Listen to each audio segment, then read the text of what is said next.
Okay. We're back. How's everyone doing? We're live. We're all good. We're all here.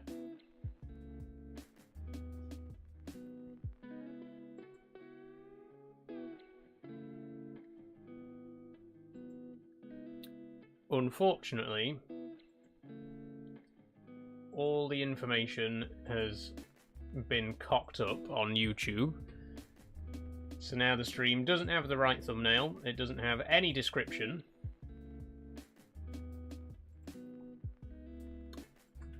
Excuse me a minute whilst I just copy everything over.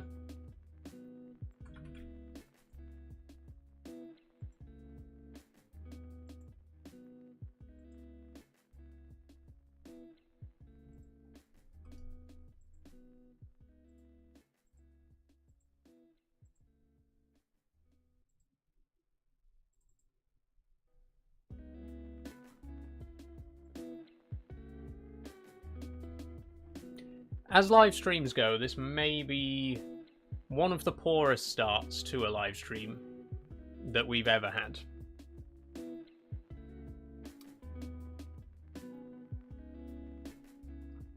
But you know what?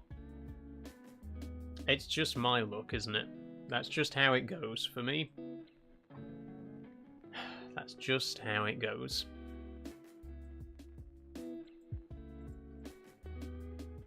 Give it a minute for everyone to get back in here and rejoin us.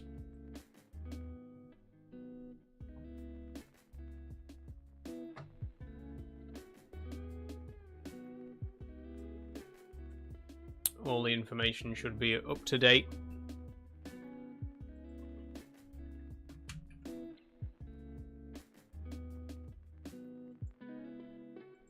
Although there will now be a new link, won't there, on YouTube?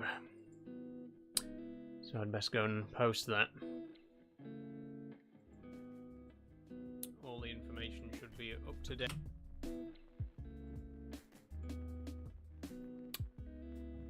Oh dear.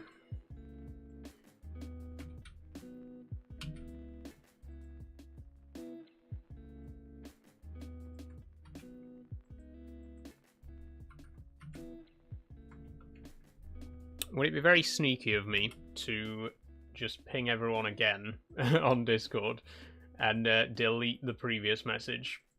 Because the previous message now leads to a live stream that does not exist. Hello, good morning, Mega Rocker. How are you doing? Or afternoon, rather. Hello, Sophie. Welcome back. We're done. It's all working again. Sorry for the delay. Snowrunner had to update, so I had to end the stream whilst that got sorted. But we're back now. No introduction needs to be made. We're already 40 minutes, you know, into the stream technically. Let's just play Snowrunner. Okay, I'm gonna launch the game now.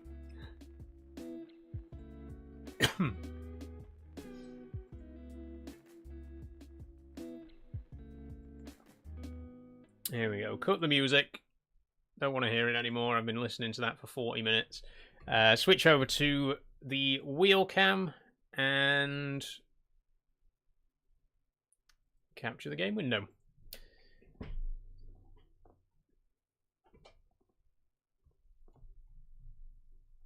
Those pesky updates, I know.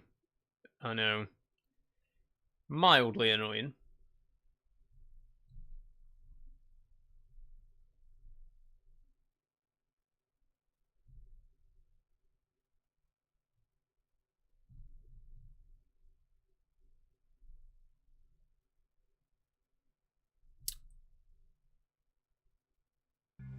There we go. Also, why is the game not centered on screen?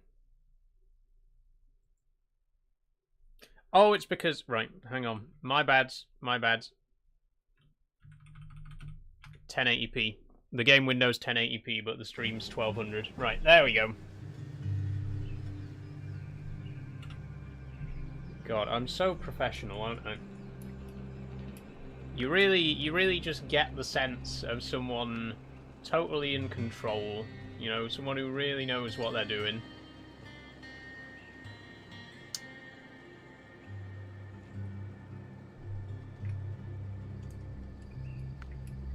there we go. And I'm guessing the gearbox is going to need remapping again. Yep.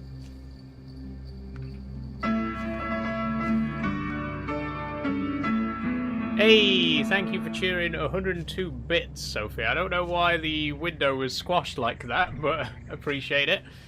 Does that mean we've hit our bit goal? If so, thank you very much. Okay, let's continue. Let's get straight back into it because we are... I mean, technically we're still 20 minutes early because the stream was supposed to start at 5, but I decided to start an hour early and then there was a 40-minute delay. So are we 20 minutes early or are we 40 minutes late? I'll let you be the judge of that. We're playing Snowrunner. We're going to do Snowrunner first. We're going to do Euro Truck from 7 o'clock till... not 7 o'clock. It'll be 6 o'clock today. 6 o'clock till 8 o'clock will be Snowrunner. It will be Euro Truck. This is Snowrunner. Oh my god. I'm sorry. My head's not screwed on today. It doesn't seem. But we're still in North Carolina. We're still delivering materials for the nuclear power station. We need to be this way. Okay. Turn around, head to this junction, then down to here, then down to here. I just got paid. Nice one, Sophie.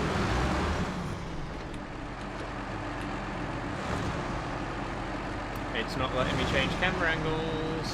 Why is it doing that?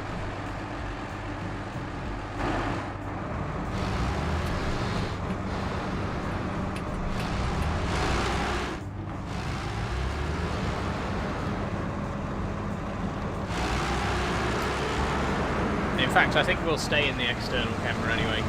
Sorry I haven't been watching, so much happening this month. Not to worry, Happy Tango, Charlie. Glad you're here. I'm going to turn the audio down a bit as well.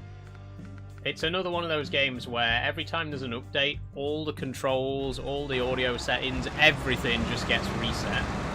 So you have to go through all the menus and adjust them all again.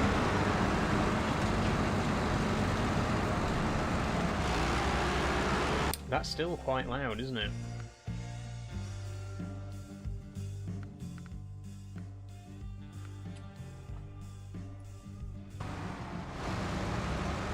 There we go. But we're still trying to build the nuclear power station in North Carolina. On the back, I currently have a reel of cable, I think. Some metal bars. Oh, metal bars, metal rolls. That's fuel in those barrels, which we don't actually need, but I've got some anyway.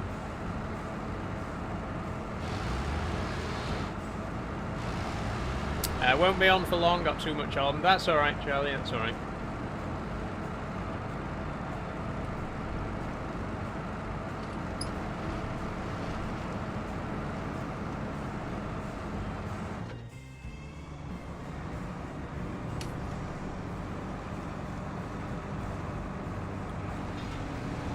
I think with Snowrunner I prefer to stay in the external camera, whereas with Euro Truck I prefer to be on the internal camera most of the time.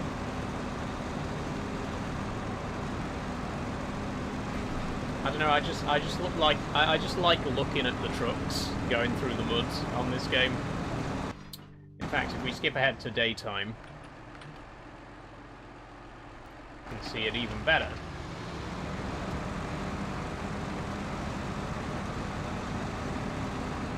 Well, I say better, it's still quite dark.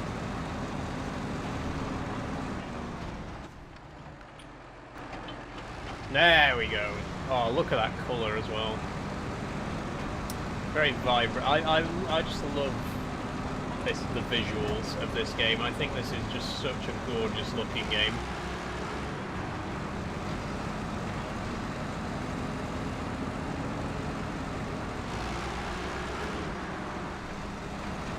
But anyway, it's the last day of the month, which means new schedule will be coming out tomorrow, and it's going to be a busy one. July is going to be a very busy month. Lots of live streams, lots of new games coming, which is going to be good. We got Satisfactory on Thursday. We've got a new multiplayer Monday series that's going to be happening.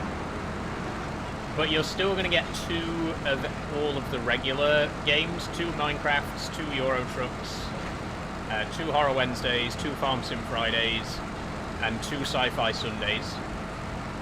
And 2 Factorio Thursdays. You'll get 2 of everything except Train Sim Saturday. You'll only get 1 of those, but you'll get an evening with Saul again on the last Saturday of the month.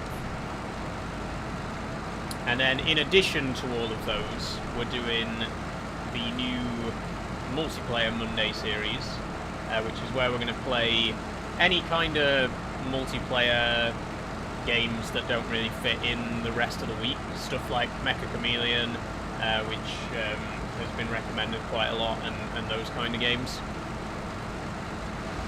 There's going to be a lot going on. There's going to be a lot of videos as well.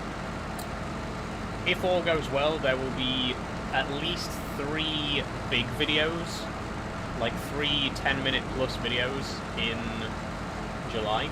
Possibly 4, if I can get round to them. One of which is going to be episode 2 of the Retro Corner, one of which is going to be another Peak District video, which we haven't done for ages. So yeah, basically, there's going to be a lot going on. Lots of videos, lots of live streams. I'm going to be getting back to posting on TikTok. Still won't be streaming on TikTok, but I'll be posting there again. And I will probably bring back the breakfast streams, but I think they're going to be once a week from now on, every Monday. Because I feel like they just aren't popular enough to do them every weekday.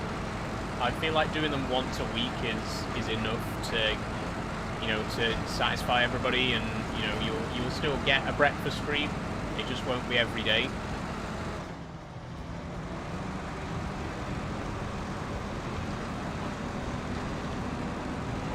But I mean, ultimately, we'll see what happens, right? We shall see.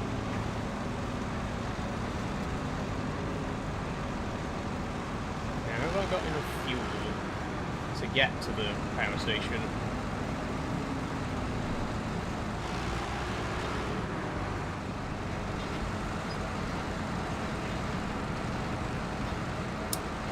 I think so.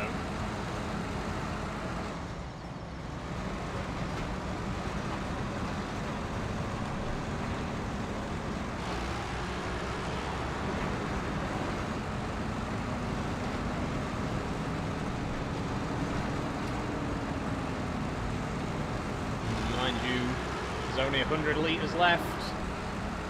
You also can't see the fuel gauge, by the way. That's completely obscured by the wheel camera, which I apologise for. I'm not sure where else I can put the camera that it doesn't cover up the hood in-game, because it kind of defeats the object, right? The whole reason that I rearranged my cameras was so that the game, you know, so that I could have the game be bigger on screen, so that it'd be easier to see what's happening. But it kind of defeats the object when my wheel camera now covers the in-game hood completely. I think some adjustments are going to need to be made.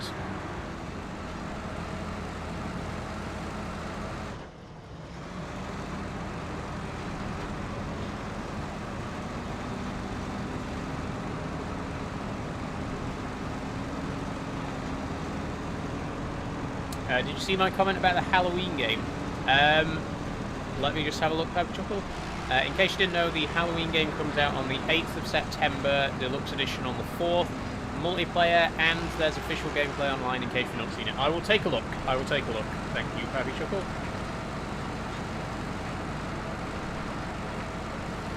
You know me, I'm always on the lookout for potential multiplayer games to introduce. I've got the multiplayer bug, I think it's fair to say. When I first started streaming, I was really scared of doing multiplayer games on stream, because I was worried that it would just get hijacked and trolls would start joining and, you know, trying to get me fucking demonetized or delisted or whatever. But then we did a few multiplayer games. We did Phasmophobia, and we started doing convoys on Euro Truck, and I realised that actually it's really fun. I really love doing those multiplayer games with my viewers. And as long as we're careful about who is allowed to join, you know, it's fine. I've really thoroughly enjoyed all the multiplayer games that we've been doing, and I'm looking forward to doing more.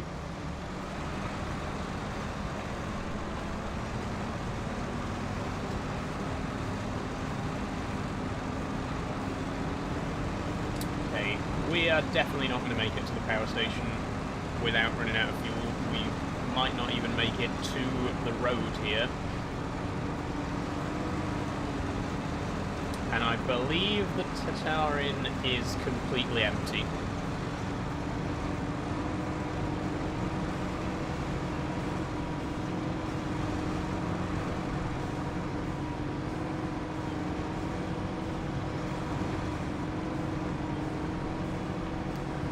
Come on.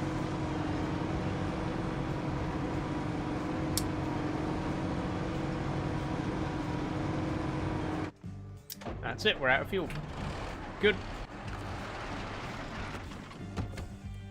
The Tatarin is empty.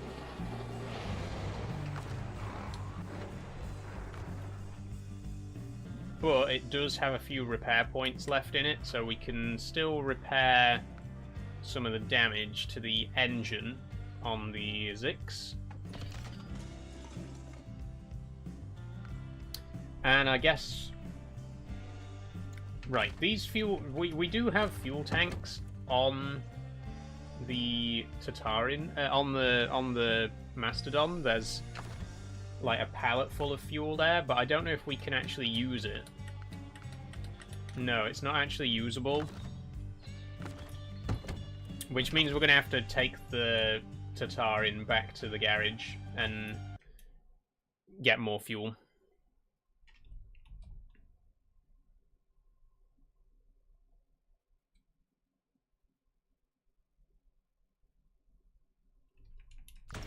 Okay, off we go.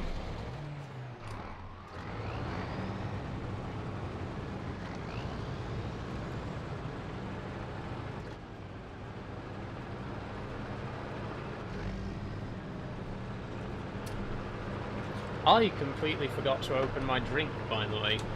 So as you can probably tell from the title of the stream, I do have another Thatcher's Juicy Apple Cider. I had one can left, and I thought, why don't I drink it on stream? And so here we are. I'm gonna crack this open, and we're gonna do some drink driving.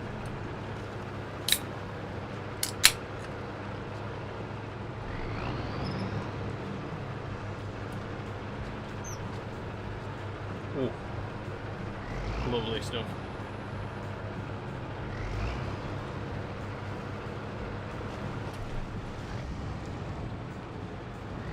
Have you seen that Pacific Drive game? It's also on Game Pass. I have. Yeah, I have, Happy Chuckle. Looks pretty good. My Dominoes cost me £43. Damn. What have you got? What have you got, Sophie? I don't really get Dominoes very often. I honestly can't remember the last time I did.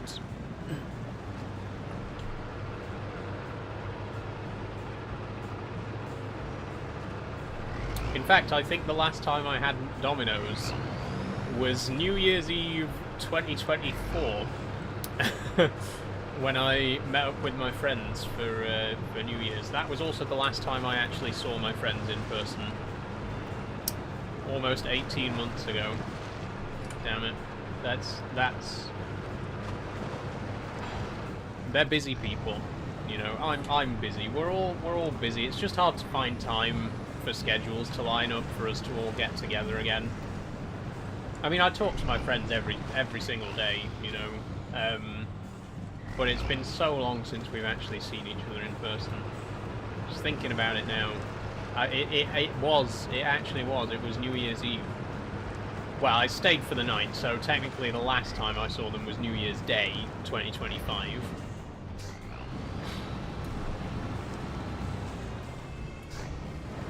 Miss my friends. Just want to see them again.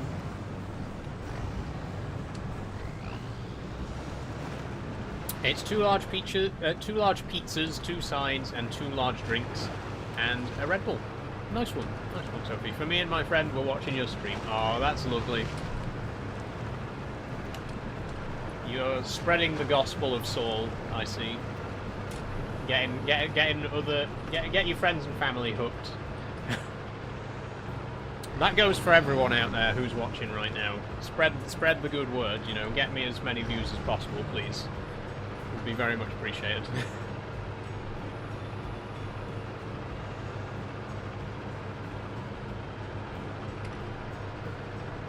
You know what, I'm actually gonna turn the master volume up because I want to hear the music more. I'm gonna turn the master volume up to max, but I'm gonna turn the engine volume. Engine volume is the thing that's really drowning out everything else. If I just turn the engine volume down, there you go. That's it. I just want you to hear the music, because I love the music in this game. You're on the big screen in my living room right now? Oh, that's lovely. Thank you, Sophie. It's a weird feeling to... Like, when you actually think about it, and you think about the fact that people are watching you right now. Like, obviously I'm aware that I have viewers, but when you actually stop and think, like, right now, there are people all over the country, not many, but there are people, like, dotted around across the country watching me right now playing Snowrunner. It's weird to think about. And I guess the same goes for posting a video as well. When you post a video and you get like 1,000 views or whatever, it's like 1,000 people all over potentially all over the world. 1,000 individual people have seen you. It's strange. It's a strange feeling, but a good feeling.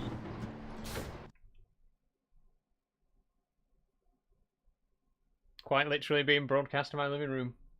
Well, there you go. Also, kind of tangentially related, I just wanted to mention, we're almost at 600 subscribers on YouTube, which is amazing. We only hit 500 subs in May. So the fact that we're nearly at 600 now, even though I've barely posted anything, like, most of that is just coming from live streams and from people coming across my previous videos. That's amazing. We're at like 589 subscribers, so if you haven't already subscribed to my YouTube channel, please do. You can use the command YouTube to get a link if you're watching on Twitch or Kick right now. But yeah, almost 600 subscribers on YouTube. That's amazing. We're finally growing on YouTube. YouTube was always the platform that I don't want to say it's the platform that I wanted to grow on the most, but it's always been a platform where I've looked at it and I've thought, you know, it'd be really great to get 1,000 subscribers. It'd be really great to get 10,000 subscribers. You know, just to, now that I'm doing longer videos and I'm making those like 10-15 minute long videos, that's become a real possibility now that YouTube, you know, I can start to grow in that direction as well. And hopefully that might attract more Patreon supporters, because the Patreons, you know, if you do support me on Patreon, that is intended to be support for the videos specifically. Like, if you sub on Twitch, that's supporting the live streams, right? If you sub on Kick, that's supporting the live streams. But if you sub on Patreon, that's kind of that. I mean, the money's not necessarily going towards the videos. I have made a couple of purchases, with my Patreon money that have helped with the videos, like a new lapel mic and stuff like that. So being a Patreon sub is really supporting the videos, whereas being a Twitch or a Kick sub is supporting the live streams, you know what I mean? And I know that there are a lot of you out there who do both, so thank you very much. Be right back, my food is here, I'll be back in a minute, no worries Sophie. This is probably the best platform available for... Oh, is that... Yeah, that's just spam, we'll ignore that one. Pappy Chuckle says, not sure if I mentioned before, but the Mound Omen of Cthulhu is coming out on the 15th of July. It's 4-player, Steam has a demo available. The Mound Omen of Cthulhu. Now that sounds interesting. 4-player game, that's what I like to hear.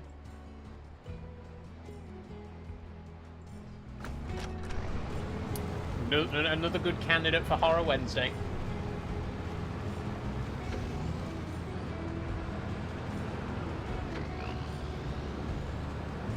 What I'm thinking is, in future, right now on Horror Wednesday, we're playing Phasmophobia and Escape the Backrooms, which are both multiplayer games.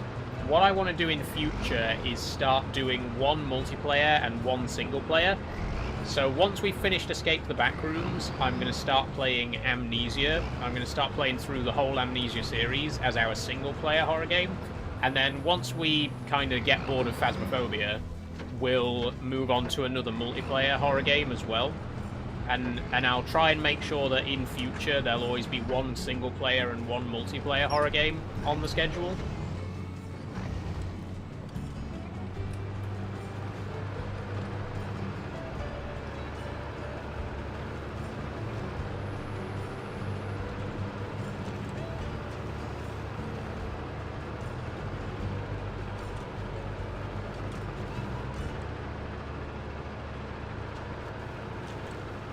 Are you going to do Penumbra first? Yes, I think I will. As far as I'm aware, the story of Penumbra isn't really connected to Amnesia in any way, right? Like, it's a separate series. But it only seems right to just play them in chronological order, like in the order that they were released. So I'll start with Penumbra, then Amnesia, then Machine for Pigs, The Divide is the other one called, and then The Bunker.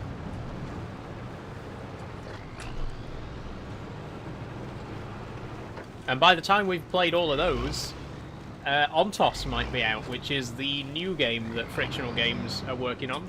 It's another sci-fi one, like Soma, which you know how much I love Soma. So we're definitely going to be playing Ontos when it comes out as well. It is separate. Okay. Good to know. Good to confirm.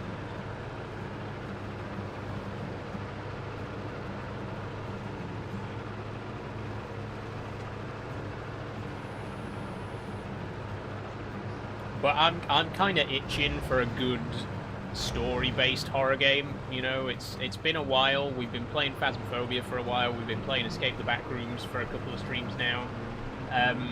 It's been a while since we played a proper story-driven horror game. I know we played Resident Evil, but, and I might get some flack for this, I don't think the story of Resident Evil is particularly deep. It's not particularly thought-provoking.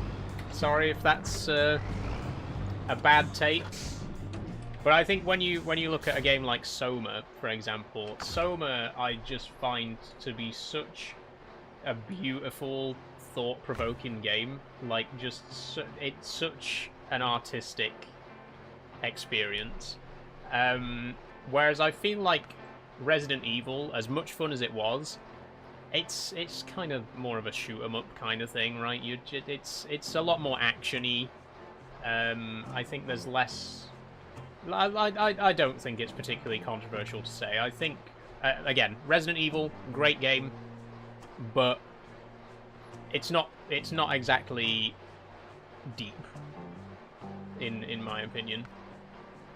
I want a deep horror game. I want a horror game that really makes me think, you know, and that's what Soma did for me.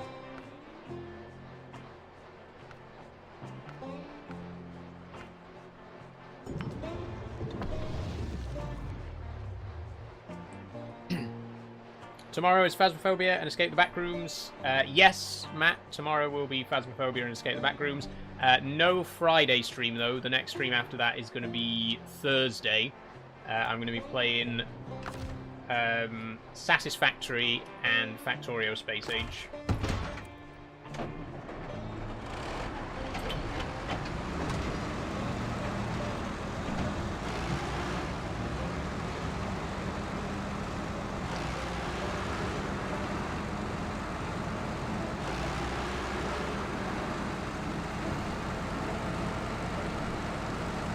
Amnesia Justine is after the first game, and then A Machine for Pigs. Are you talking about, like, in the order of the...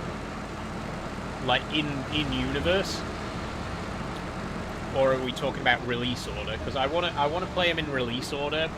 I don't know if the release order is the same as the, like, in-universe timeline. But I want to play them in the order that they were released.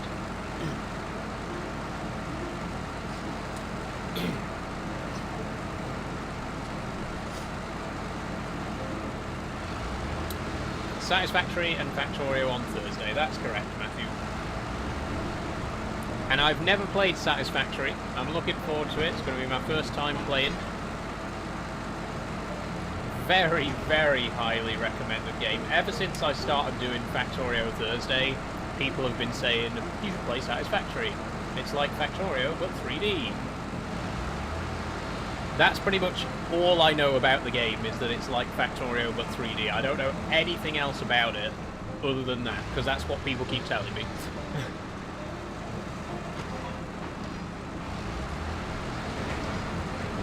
Justine is accessible via the main menu in the first Amnesia game. It can be beaten in under an hour and is one life. Ah, okay. So it's like an add-on kind of thing, or like bonus content for the first game.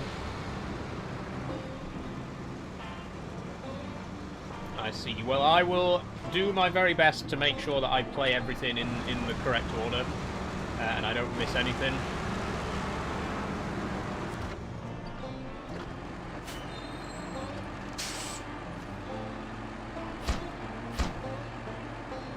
Okay.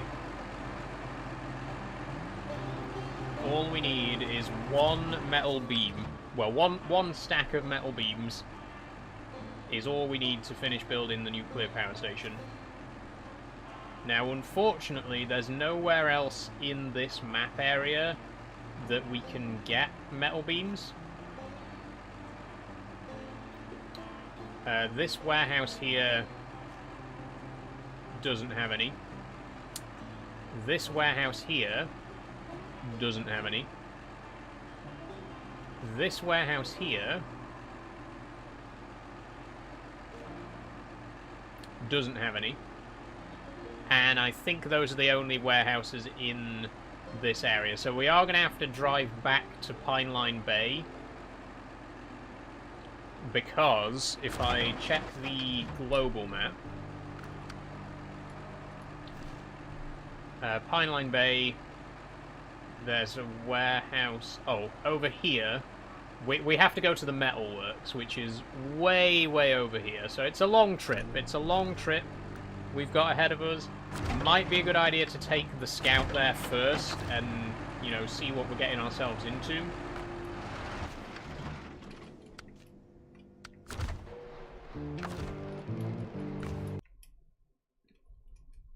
It's like a mini add-on, right? Well, I'll make sure to check it out. Don't worry.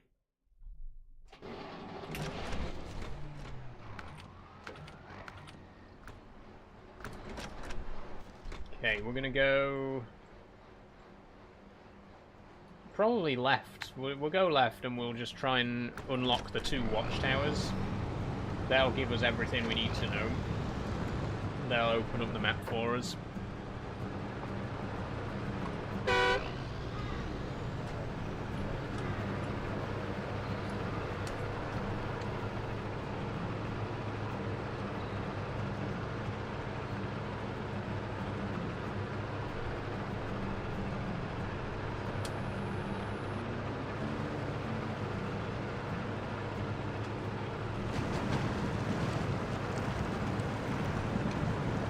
God, I love the Tatarin. I love this shit so much. It's so slow. It has a top speed of 19, but it will do that speed everywhere. Literally nothing will slow it down, you know what I mean? What a beast. I'm so glad I found this.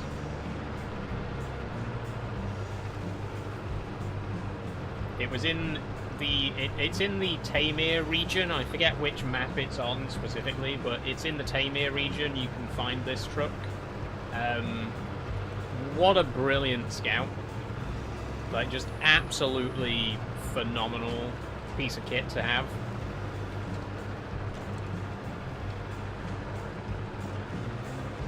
And again, if you use the auto gearbox, you will be in top gear all the time. Like, it does not matter what obstacle it comes across, it never drops out of top gear.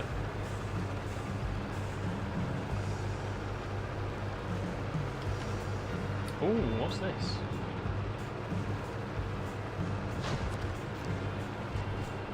Running on empty.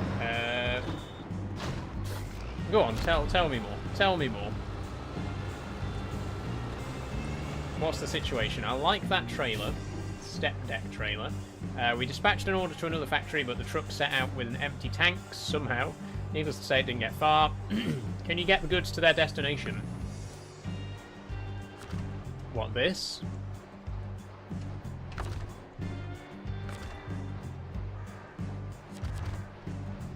Do you want me to refuel this truck and then take it, or do you want me to just take the trailer? We'll come back to it. We'll come back to it.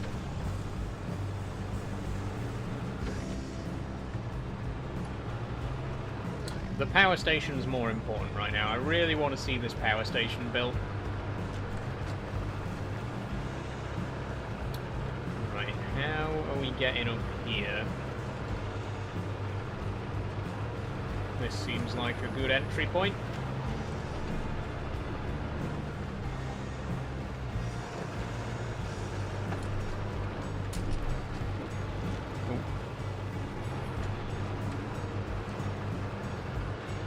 See what I mean? Hasn't dropped out of 4th gear yet.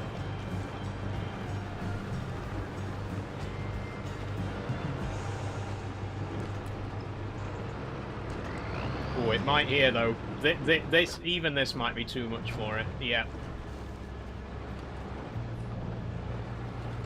It's doing it. It's doing it. Oh no, wait. Oh, we got a rock stuck. Come on. Come on! Yes! Go on! What a beast! What a machine! I have to go into cab view so I don't hit a tree. I've just hit a tree. Right, now this is one area where it might get stuck. It might just get stuck in between 2 trees because I wasn't looking where I was going. Yeah, we need to try and get out of this woodland. We've just... Wait, have we just tipped over?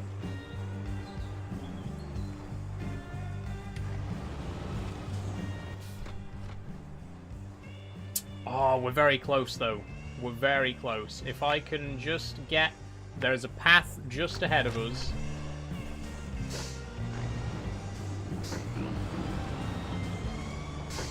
We have kind of messed up by coming this way.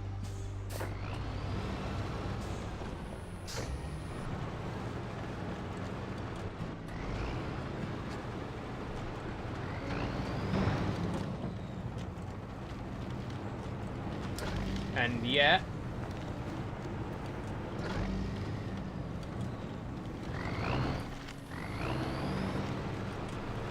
There we go.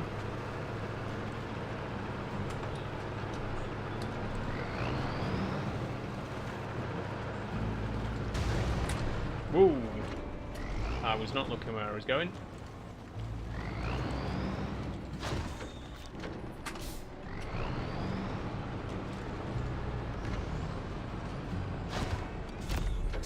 I'm noticing we're getting a lot of bots in the kick chat.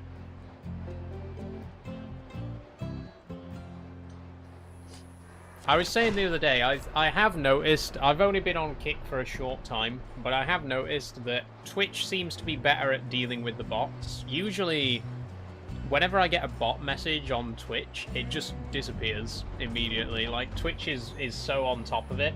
A lot of the bots on Kick tend to get through. And I mean, you can see like three of them in the chat right now on screen. Because they just haven't been properly detected and removed. It's not necessarily a complaint, because honestly, they're not too disruptive. Just an observation. Okay, I think we're going to have to try and get around the outside of this rock wall.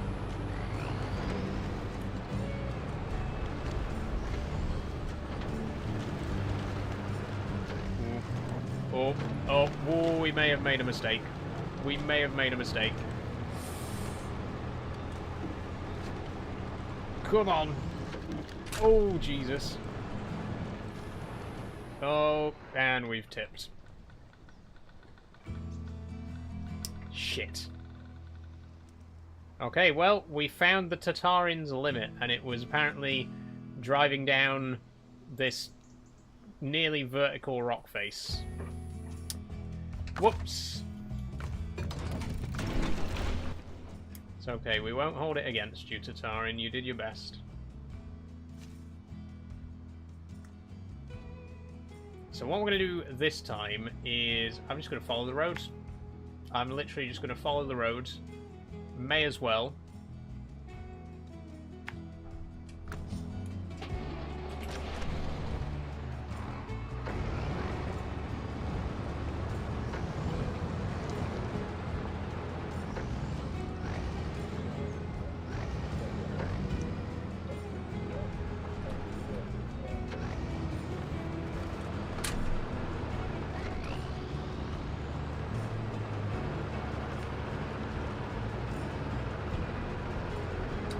Twitch goes overkill on moderation also. That's true.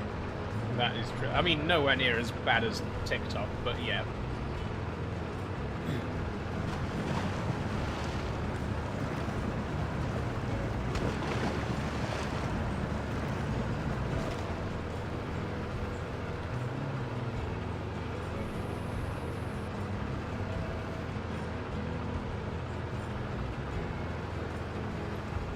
Sorry, doing bits in and around the house this evening, so lurking in and out. No worries, Pete. No worries.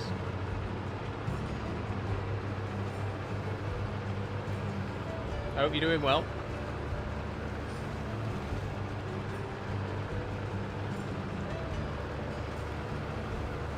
I'm guessing you won't be joining us for the convoy then. No worries if not.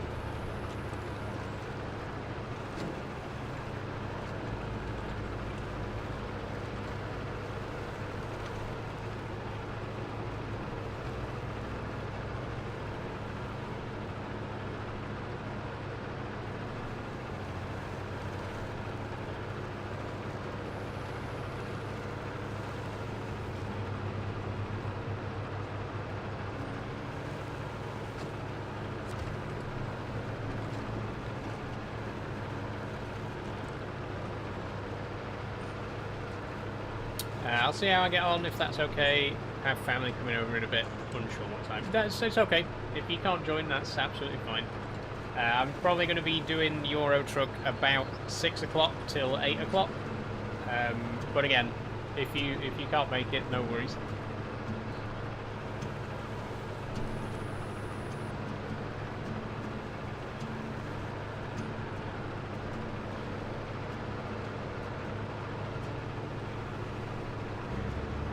In fact, I might say 6:30.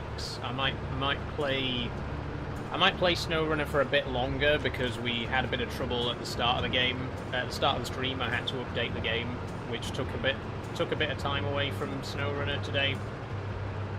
So we'll see what happens.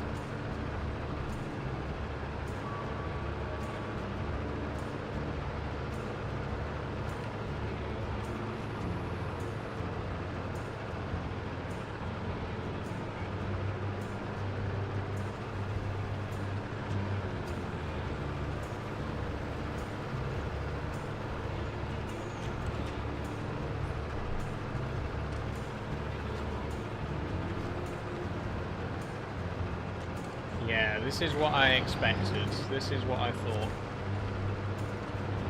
So there is a wall of rubble here, which even the Tatarid is not going to be able to get over. I think we might be able to just skirt around it for the time being. We can nip up there.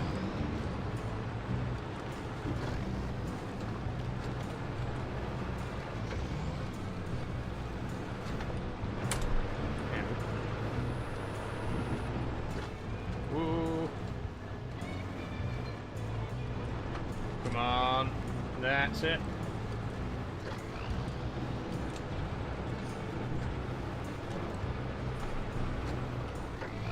Looking forward to the future Cry of Fear stream. If you can't set up the co-op after completing it or find people to join, it can be played solo but will be much harder.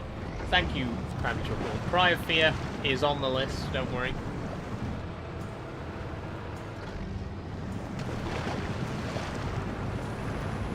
And I'm looking forward to it. That's the thing, the horror game list is so full right now. Compared to everything else, there's so many horror games on the schedule. Well, not on the schedule, but on the list of future games to play. Like way more than sci-fi games, way more than simulator games. There's just dozens of horror games that I want to get around to. I'm so glad I started doing Horror Wednesday though. Because anyone who's been watching for a long time, anyone who's been around for like over a year, will know that I didn't used to do Horror Wednesday. It didn't used to be a series that I did. I did play Alien Isolation on Sci-Fi Sunday, but that was the only horror game I ever played on stream until about 7 months ago. I think, yeah, just before Christmas, maybe 8 months ago, maybe like October time last year, we played Soma, and Soma was the first game that we actually played for Horror Wednesday. And then since then, we've played Outlast, we've played Routine, we've played Escape the Backrooms and Phasmophobia. Those are our multiplayer horror games. But lots more horror games are going to be coming. Like I say, the whole Amnesia series is going to be coming. Cry of Fear, some more multiplayer horror games I want to play as well. There's lots to get to.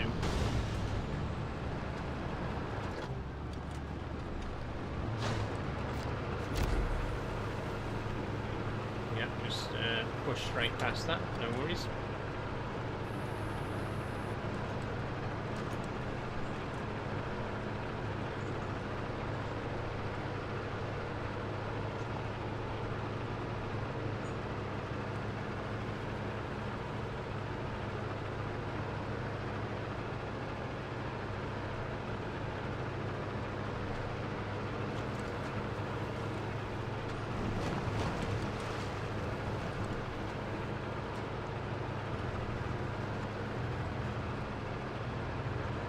Now, how are we getting up there?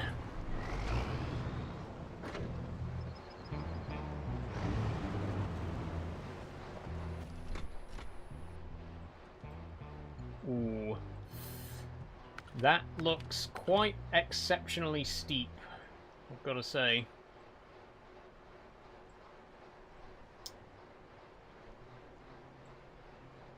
Oh, look at that. There was a path back here that we really should have taken. I don't know that it's actually going to be possible to get up here. There is a slight gap in the rocks here.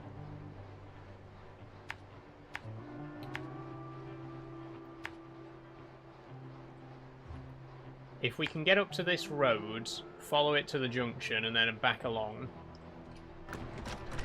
it could work. It might just work.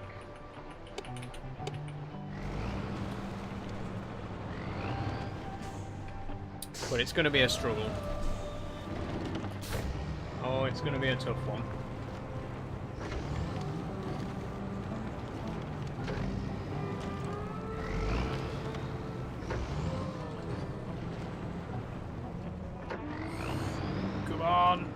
Come on. Ooh. You can do that. You can do that. Go on. Go on. Go on. Oh, no, you can do this. You can do this. That's it, that's it, that's it. Need I say more? Need I say more? This is a truck that speaks for itself, right? You don't need to say anything. Just look at it in action. Holy shit.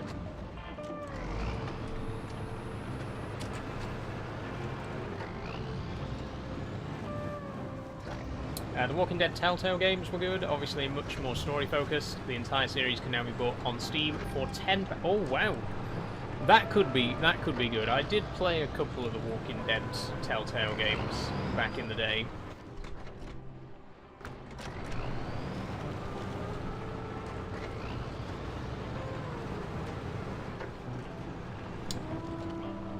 And that's reminded me, it's not really related, but that's reminded me of Left 4 Dead. I used to love Left 4 Dead. Can you get that on PC? Because that's multiplayer. That could be fun to play on stream, I think. But Walking Dead, good story-based one, good single-player one. Like I say, I am looking for a balance of, you know, single player and multiplayer horror games. I want a bit of both.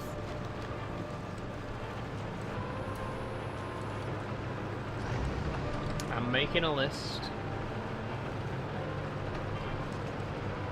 Also, my brother's obsessed with The Walking Dead. He has played all of the Telltale Walking Dead games over and over again. And he speaks very highly of them.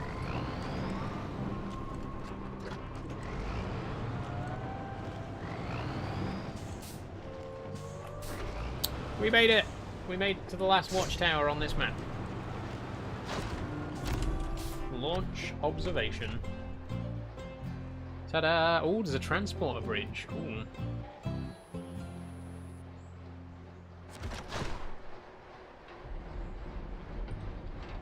Bet it needs repairing.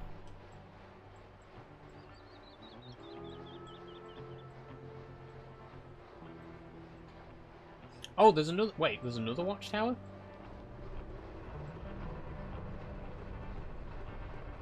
There is. There's one more watchtower. I'm going to go to it. I didn't realise the map carried on this far in this direction. I'm going to go... I know we do have a job to do with the metal beams for the power station, but I want to go and check out this transporter bridge, because I almost guarantee that we can't use it. I bet you any money that we cannot use it.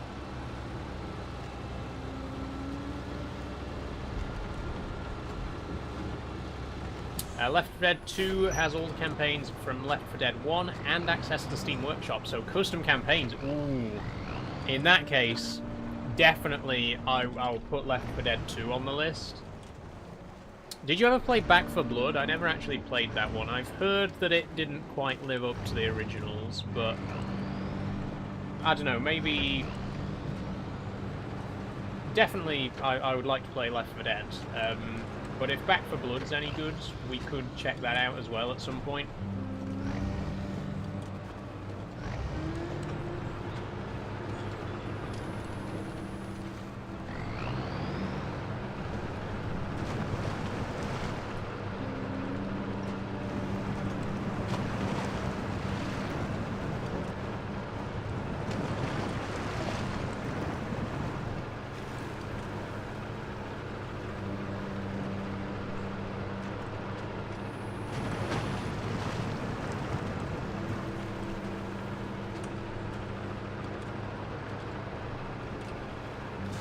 Way.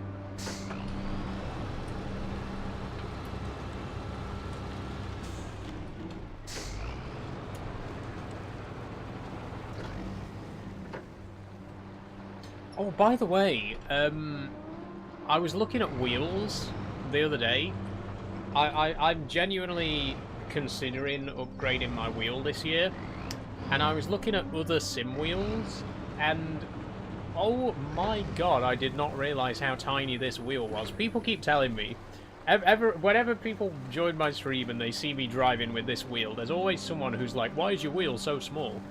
I did not realise how true that was, because this wheel is 29 centimetres across. Almost every other truck wheel is 40 centimetres. And I measured it to see how well it fit on my desk. It's this fucking wide. A regular, like a Moser wheel or a Hori trucking wheel is this fucking big. They're enormous. And I just took one look at that and I was like, that's not going to fit on my desk, is it? That's like quite literally not going to fit. And still have enough room for me to have my handbrake and my keys and everything else. So now I'm genuinely having to reconsider, do I actually want to upgrade to a new wheel? Because I don't know if I've got space for a bigger one, quite frankly. Not unless I get a bigger desk, which would mean moving my desk, because I'm in an alcove and this desk only just fits, which means I'd have to rearrange my entire bedroom, and all for a slightly bigger wheel. I don't know what I'm going to do. I honestly don't know what I'm going to do, because I really, really wanted to upgrade. I really, really want to get a bigger wheel. I just didn't realise how much bigger most trucking wheels are. They are enormous.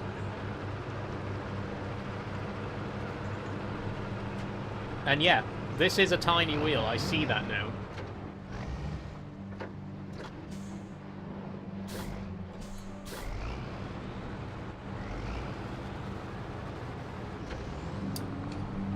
Okay, here we go. Why can't we get across?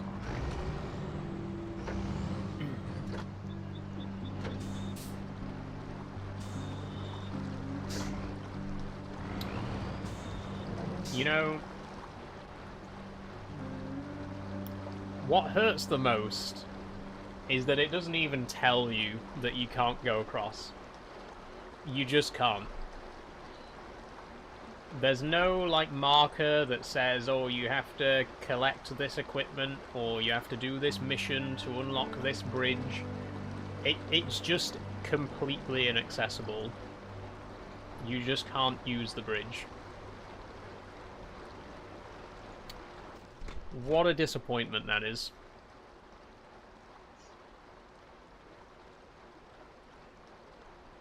It also means that to get the metal beams to the nuclear power station, we have to drive all the way around the bay, because there's no other bridge.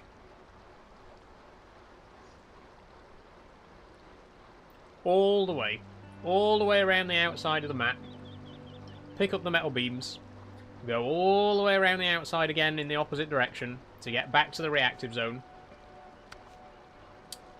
And then when we get to the reactive zone, just to remind you, we then have to drive all the way to the other side of the map where the power station is.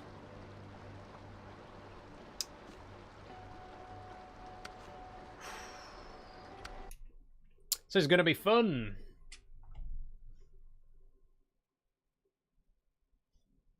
I saw Back for Blood, but didn't touch it. The marketing for it lied, saying the original creators saying that it was from the original creators, but it was like 5 or so out of the original devs. I sent you a link of a video from ProBcat that compares Left 4 Dead and Back for Blood. Thank you, Pabchuckle. I'll check it out. Like I say, I'd heard some pretty negative things about Back for Blood. I didn't know the exact situation, but yeah, it doesn't sound great.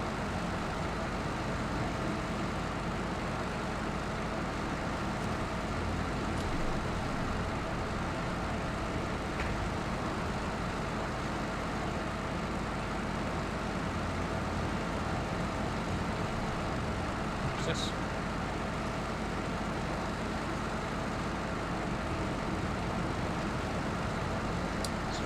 checking my phone.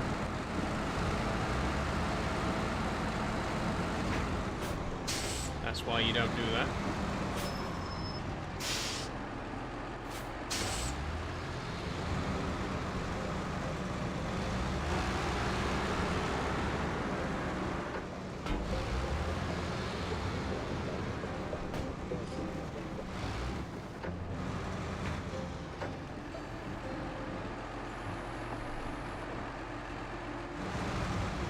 Okay, looking on the map, we are currently going the wrong way. I think we're better off sticking to the road.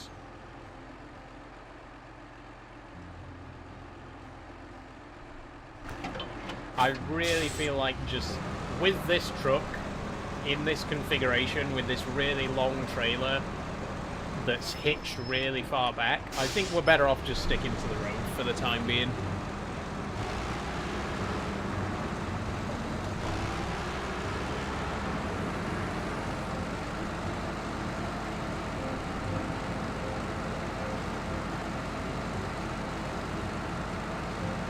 Absolutely love the Steam Workshop for Left 4 Dead 2. The Resident Evil and Silent Hill custom campaigns are great. I will definitely have a look at them. I've never actually owned Left 4 Dead 2 on Steam. I had it on the Xbox 360 back in the day. Well, it wasn't my Xbox 360. My dad's had an Xbox 360. I had a PlayStation, but it didn't have Left 4 Dead on it.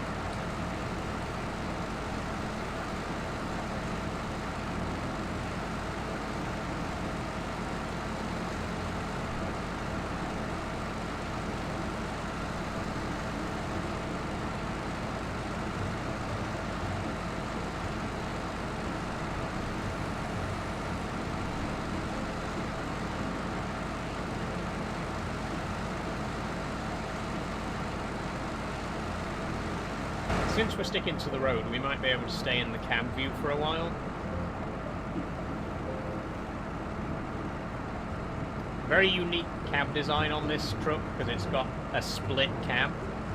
This was a Russian military truck, by the way. It was originally designed to carry ICBMs, and it's shaped this way so that the tip of the ICBM could rest between the two cabs.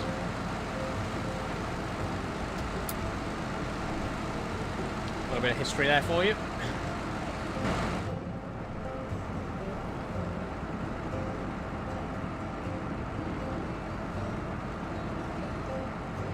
Being inside it though, in the cab view, it kind of feels like the early Rostselmash combines, like the Neva and all those early combines from Rostselmash, which had a tiny cab off to one side.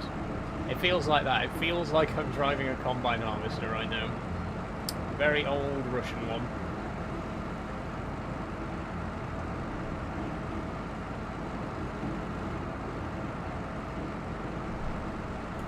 Left 4 Dead 2 is currently 170 or both for 254. Okay, okay. I'll put it on the list then. If you have any other game recommendations, now is the best time to recommend them, because obviously Steam Summer Sale's on. It's going to be on till the 9th of July, so anybody out there, if you've got suggestions for games for me to buy, now is the perfect time to suggest them whilst the Steam Summer Sale's on, because I can get them for a bit cheaper.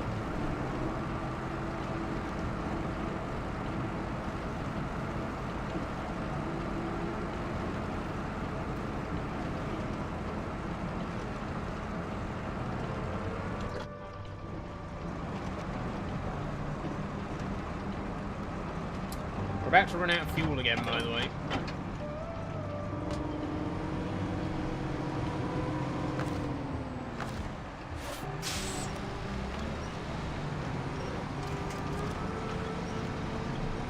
I don't understand what it keeps getting stuck on. It seems to just get stuck on stuff that isn't there. And I don't understand why.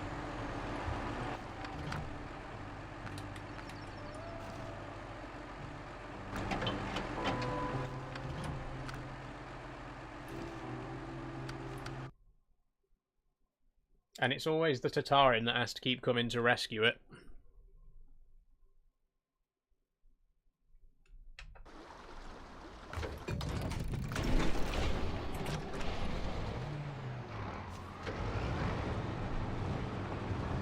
It's starting to warm up again. It's only 22, but it feels warmer.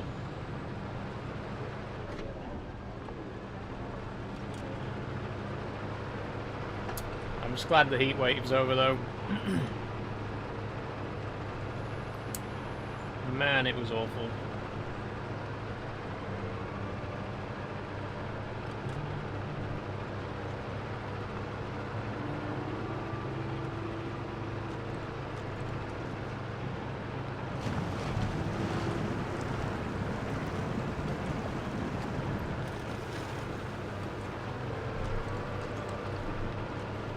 If I can add you on Steam, I'll gift both the Left 4 Dead games for you. That's very kind of you, Pappy Chuckle. I'll add you after the stream.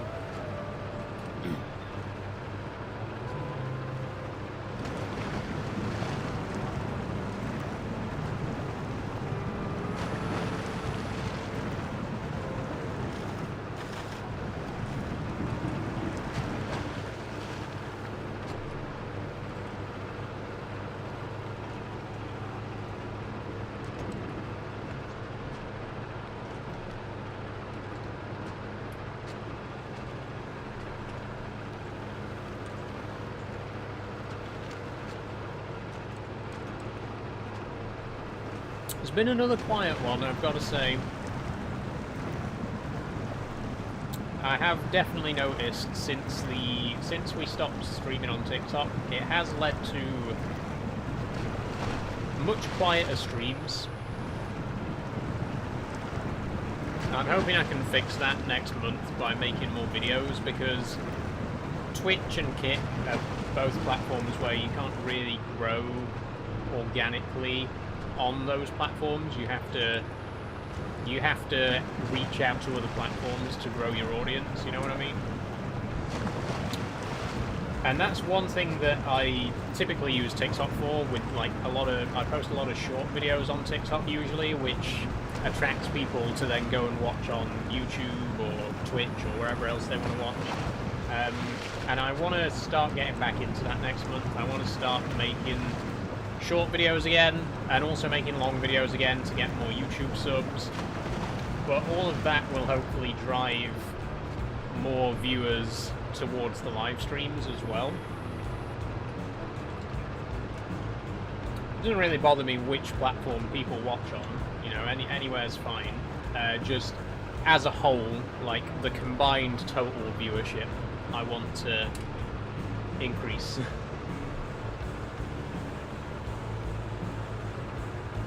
And that's what we're going to focus on next month.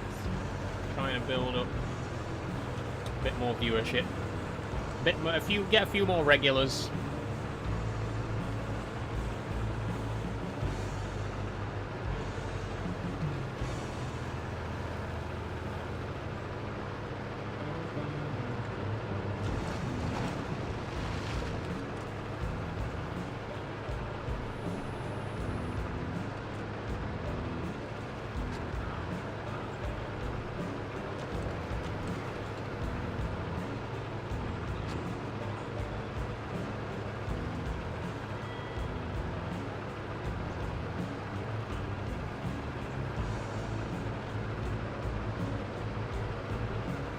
Loving the music again.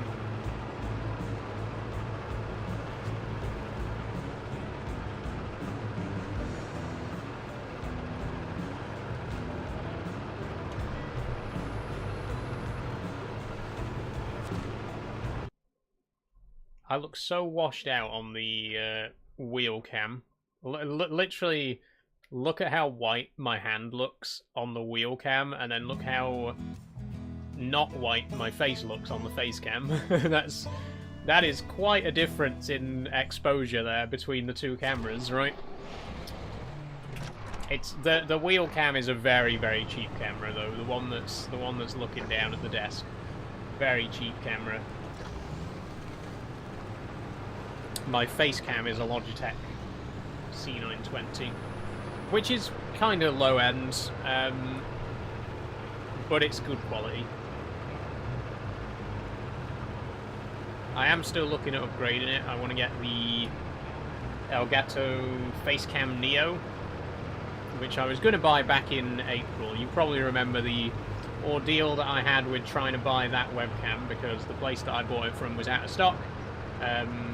Then they promised that it'd be back in stock in a couple of weeks, and then they messaged me a couple of weeks later to say, turns out we're not going to have it back in stock anytime soon, you can have your money back. So I didn't end up getting the new camera that I paid £60 for, but I did get the £60 back.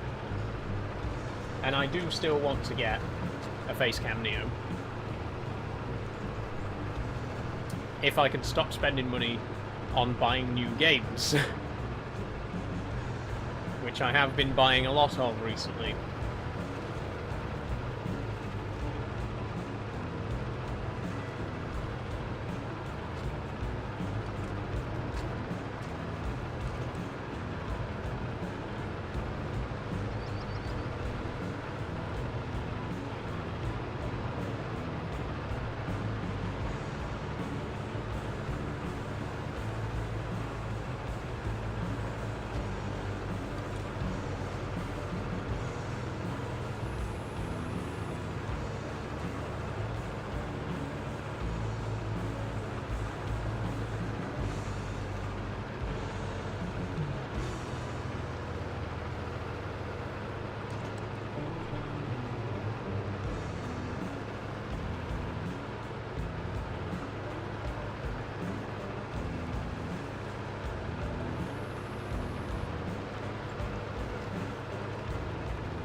Such a trek.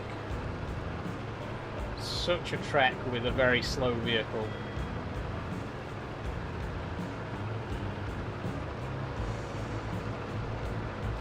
Considering that we have spent most of today's stream on the road, maybe the Tatarin isn't best suited to this kind of work. I mean, do you really need a truck that can go anywhere if you're just going to be on the road? We could have been using a slightly faster scout vehicle for the road-based refueling.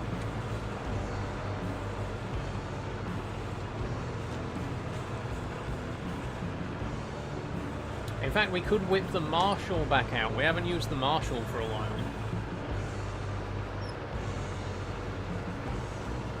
Hey, Sophie, how you doing? How was your Domino's?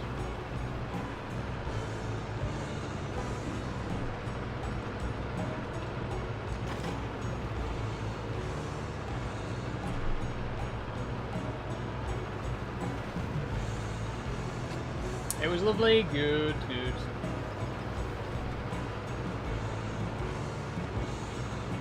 Got an extra pizza. Free? How come? Was it like an offer or?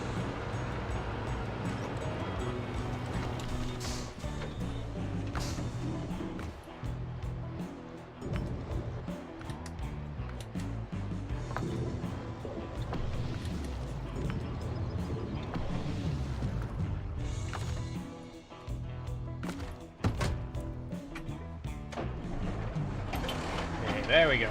All fueled up.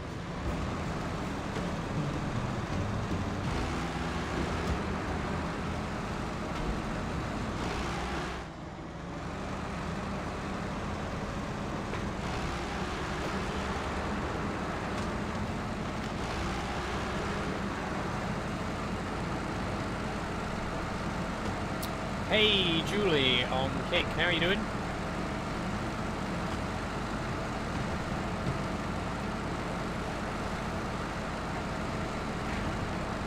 See, look at the speed difference. I'm sorry, I love the Tatarin, and I know I was just singing its praises earlier, but it is slow. It is a slow-moving vehicle.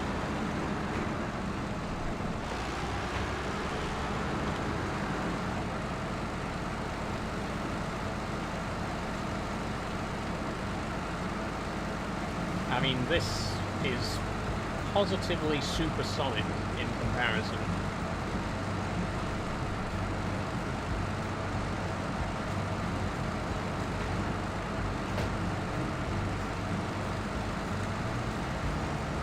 What happened was, in the pizza bag, there was a pizza box that wasn't ours, and the guy said it was from his previous order, and the customer wasn't in, so it was left in the bag. And he said we could have it for free. Well, fair enough. Hope you enjoyed your free pizza.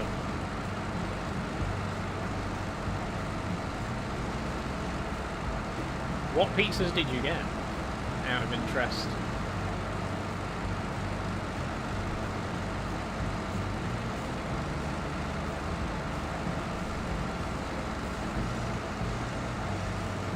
I don't know if I really have a favourite pizza. I think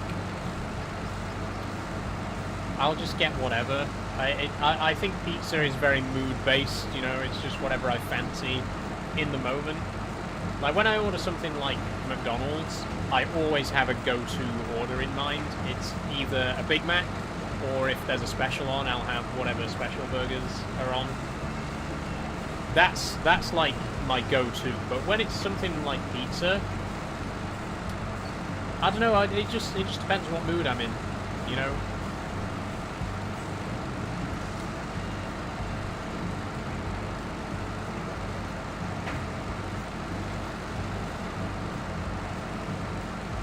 Kind of the same with curry. I think curry's another one where typically I will go for like one of three options. I'll usually get like a Kashmiri or a Madras, and occasionally a korma if I feel like something milder, but also sometimes I'll just be like, you know what, I fancy Rogan Josh today instead. I fancy Tikka today instead, or, you know, whatever else. Or very, very rarely I might fancy a vindaloo, but that's a once in a blue moon kind of thing. Inform HMRC about the free pizza. Yeah, don't forget to declare the pizza, Sophie.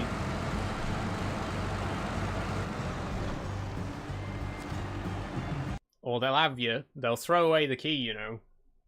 Free pizza. Sophie did not pay the necessary tax on a free Domino's pizza.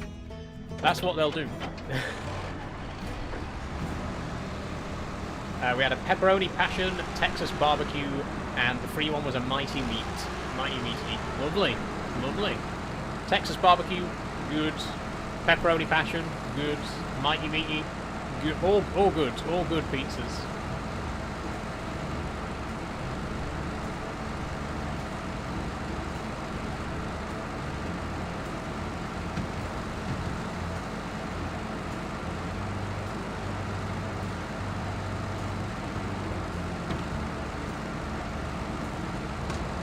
Now, a thought has just occurred to me.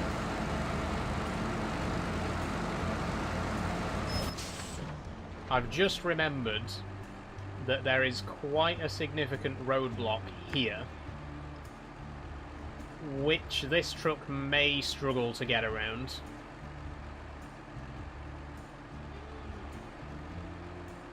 That could be a problem.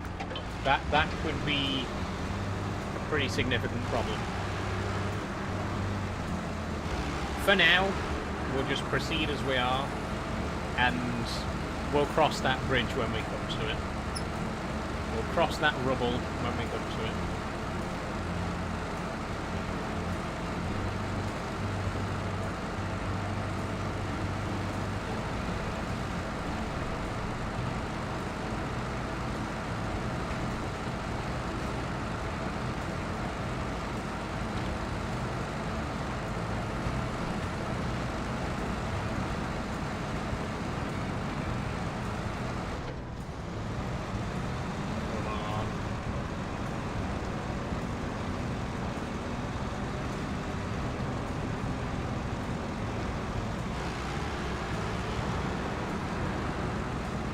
What's everyone else having for dinner today?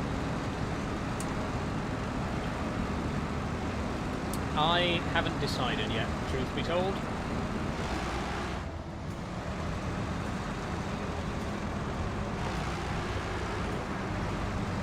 Maybe something pasta based. I want to finish. I wanted to finish at 8 o'clock today because I want to cook tonight. Maybe meatballs or a pasta bake. I don't know. Mind you, I've had pasta bake a lot lately. I haven't had meatballs for a while.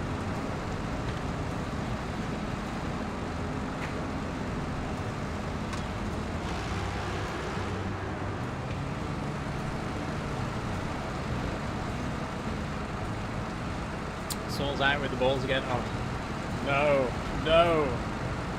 Let's not start that again. Come on now.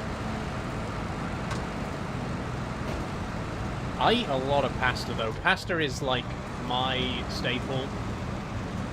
I have like at least 3 times a week, I want to say. I will have a pasta based dish. Whether it's tuna pasta, pasta bake, you know, just pasta with some sauce, or meatballs, or bolognese, or whatever else. I eat a lot of pasta. And it's always fusilli. I always eat fusilli, because I get it in big bags. You can get 3 kilogram bags of fusilli from Asda. You can't get anything else in the 3 kilogram bags, only fusilli. So I always get that. We'll cross the river when we come to it. 30th of June 2026. Thank you, Happy Chuckle. Very poetic, isn't it?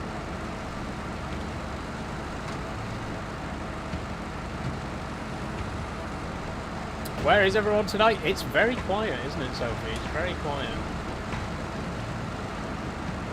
I know P's busy doing some housework. Don't know where STFC is. Conspicuous absence there. Usually STFC lets us know if he's not going to be around. So I hope he's okay. Scrivy obviously will be helping P with the housework. Max, probably in a meeting. Max is he's a busy guy, you know, he's always busy at work. We did have Mega Rocker earlier. Mega Rocker was here earlier in the stream. In terms of the regulars, I think that's about it. With Pappy Chuckles here, obviously. We've not seen Zeroiz for a while. Zeroiz hasn't been around for basically for the entire month, to be honest. I think he did mention in the Discord that he's been quite busy recently. But yeah, it's been a while since we've seen him.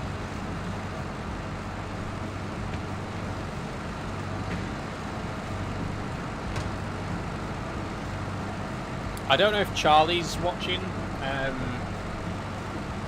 Charlie popped in earlier on Kick, but is also quite busy, so... That's the thing, I think just everyone's just busy today.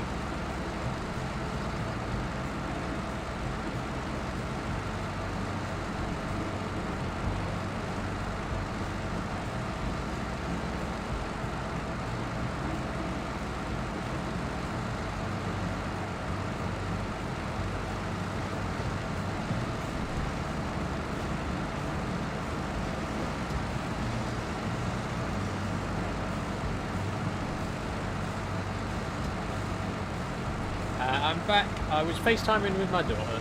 Oh, that's alright, Mega Rocker. Welcome back.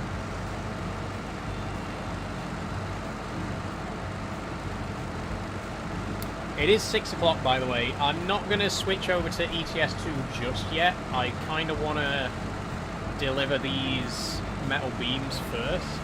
I might do an extra half an hour. Bear in mind, we did have a lot of trouble at the start of the stream getting the game updated and everything, so I don't think we've really had enough time with Snowrunner to end it here. So I'm going to do another half an hour of Snowrunner, and then we'll move on to Euro Truck for the remainder of the stream. Now I'm bored, no idea what to do tonight. Well, you're more than welcome to join the convoy if you want to, Mega Rocket. Like I say, we'll be starting around 6:30 till 8.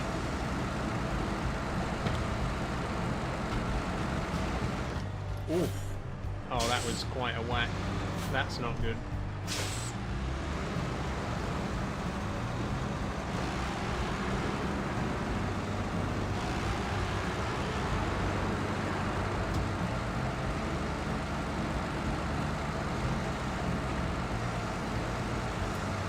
There goes all the fuel.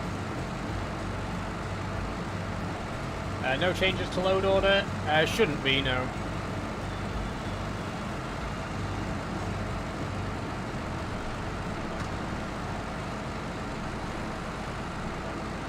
You know what? Hang on a minute. Hang on.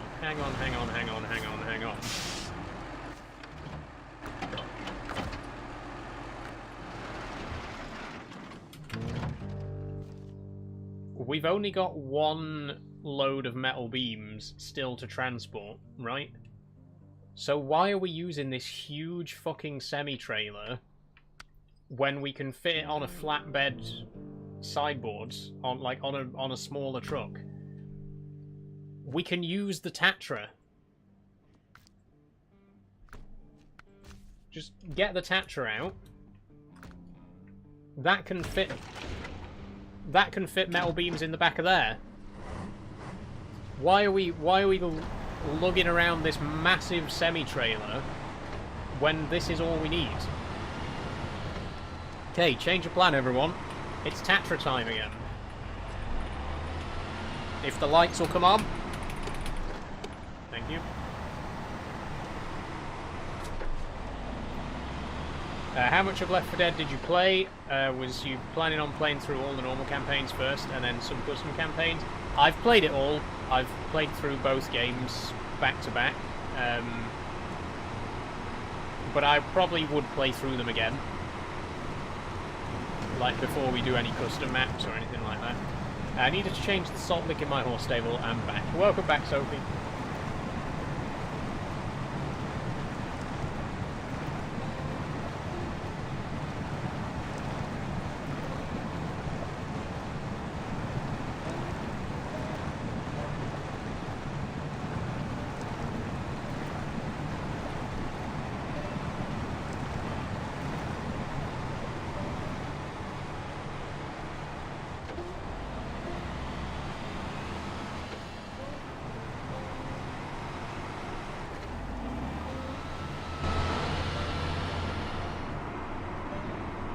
There we go.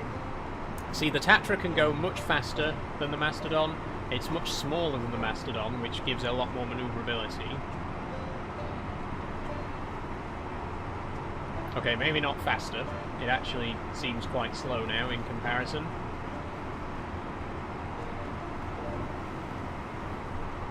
You know what is fast?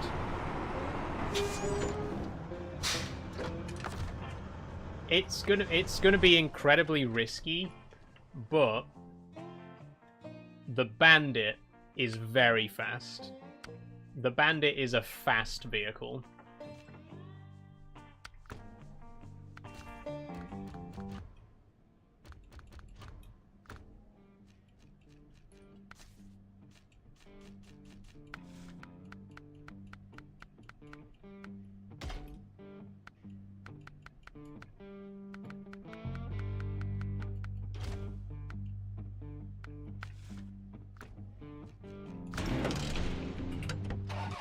Let's take it. Let's just take it. She's going for a big race on Saturday. Oh, well, good luck. Good luck. Hope it goes well.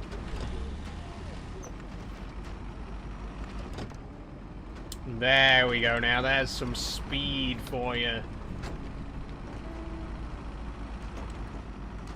Terrible off-roader, and it tips very, very easily. But when it's on the road, it is very fast, and we've been on the road for most of this stream. We've barely been in the mud, really.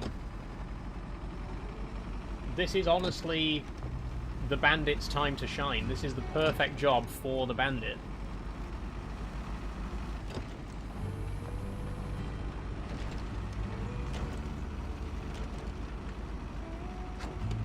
I mean, we can easily get one stack of metal beams delivered in 25 minutes with this. Come on.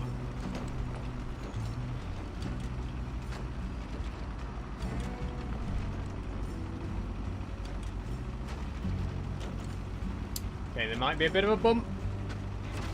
Yep, there we go. Bump, bump, bump. Maintained its composure, though.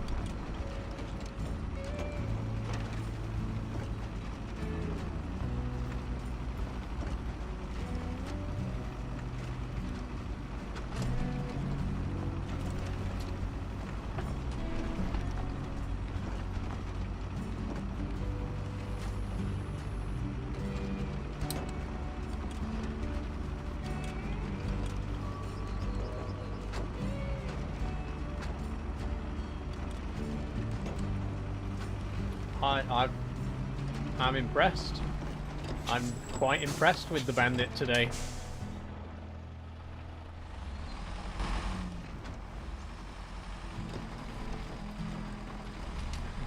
Is it just because of the crane?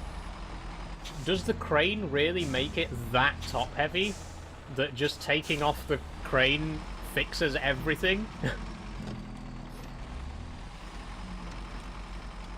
Because it really seems to not have... It really doesn't seem anywhere near as top heavy now that we don't have the crane. There's a new paid DLC today, I think, for ETS2. Oh,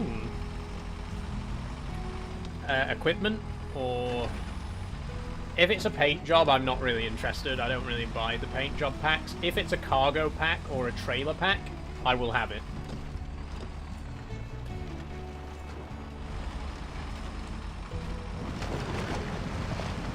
Holy shit. I may have misjudged the bandit. Literally all it needed to fix it was to take the crane off the top. Holland style tuning pack. I'll look at it. I don't typically go for the tuning packs, but I do have a couple of them, so I'll look into it.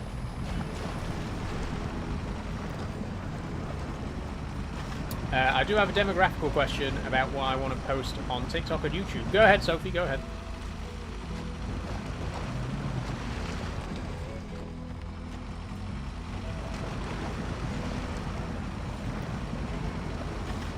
I can wait till next week. I mean, you can buy it if you want. You know, you don't have to have the same DLC for convoys.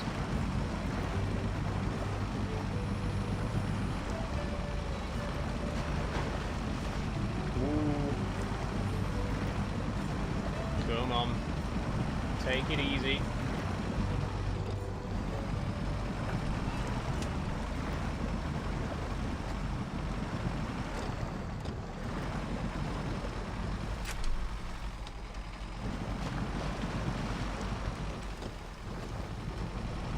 Not enough coinage in the wallet? Ah, fair enough.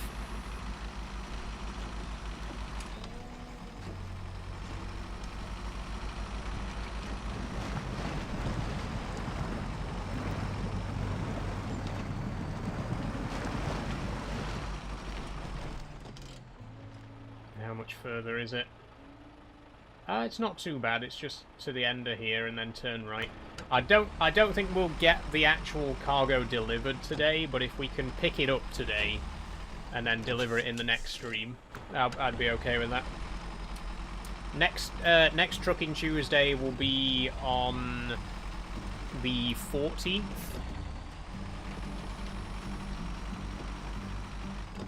I think the 14th, anyway. I'll have to check, because I'm still finalising the schedule for next month.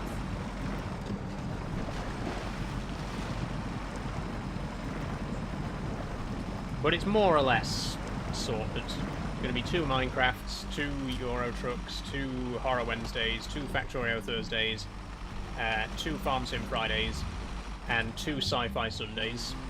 But only 1 Train Sim.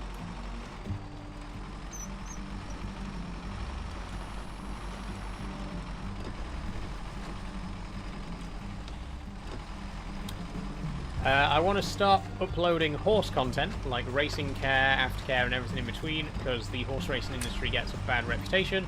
I'd like to show that it's much more advanced with the care of horses than it used to be. Honestly, that sounds great, Sophie. Go for it. You know, is there anything specific? Like any specific videos that you already have in mind, because I'm all in favour of that. I'm all in favour of, you know, shedding new light on industries that have maybe got a bad reputation over the years, and I definitely think horse racing falls into that. There's a lot of uneducated people that go on about how badly racehorses are treated and shit like that, who clearly don't know what they're talking about, you know. So I'm all in favour of content that clears up misunderstandings like that and helps teach people the realities of something like the horse racing industry. I think it's a pretty good idea. If there's enough content there, you know, if there's enough potential video ideas for you to do it, then go for it.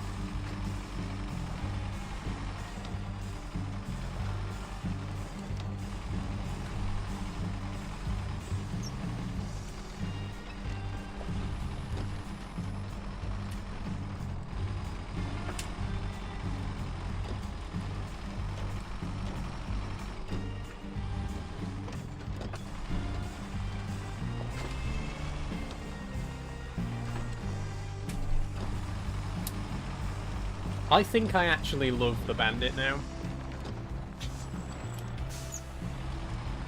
My opinion of this truck has completely transformed. It has... I'm amazed. I'm seriously amazed.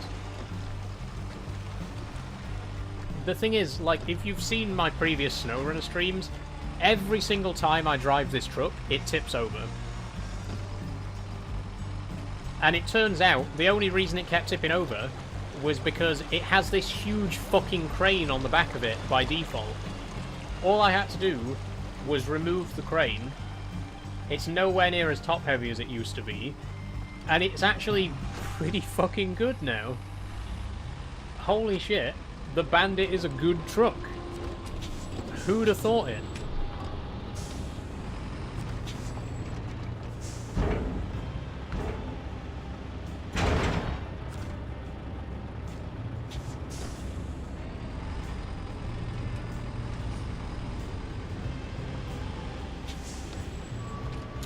Regarding some unique horse content, the Modern History YouTube channel is good. I like that channel. Not fully focused on horse stuff, but it's a good channel. The guy who runs it is the CEO of Rebellion, the people who make the Sniper Elite games. I didn't know that, but I have seen a few videos on the Modern History channel. Very good channel. Okay, we got the beams. Can we actually get them back to the nuclear power station? I'm gonna try it. I'm gonna give it a go. I have 2 hours of raw footage of me speaking to owners, trainers, jockeys, equine therapists. That's when I was in the paddock at Cheltenham. Well, there you go. You've got a starting point then. You got a starting point. Honestly, one of the most daunting things is when you've got a load of raw footage and you don't yet have like a framework for how you want a potential video to look.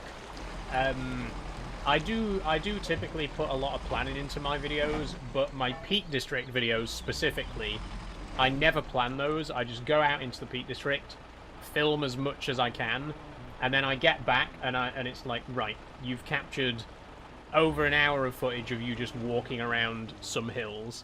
How are you going to turn that into a video? And it is quite daunting. It is quite...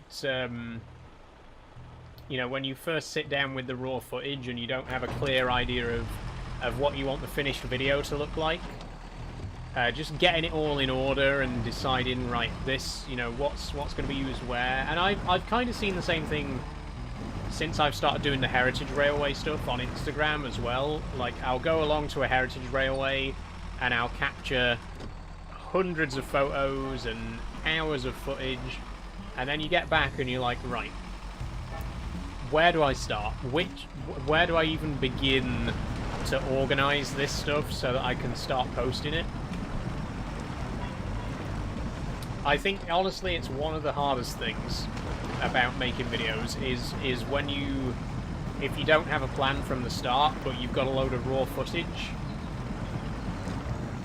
It's just really tricky to get it all in order and just, you know, come up with a plan of action from that starting point.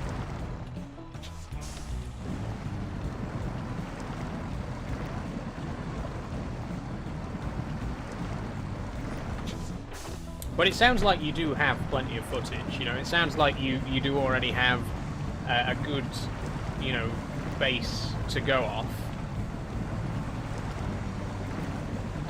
You just need to decide, you know, what kind of videos specifically do you want to make? Can you maybe get 3 or 4 videos out of the stuff that you've already filmed, potentially, if you do videos on like various different aspects of the industry. Like you say, you've got footage with owners, trainers, jockeys, all sorts of stuff. Could you do videos about each individual like aspect of horse racing?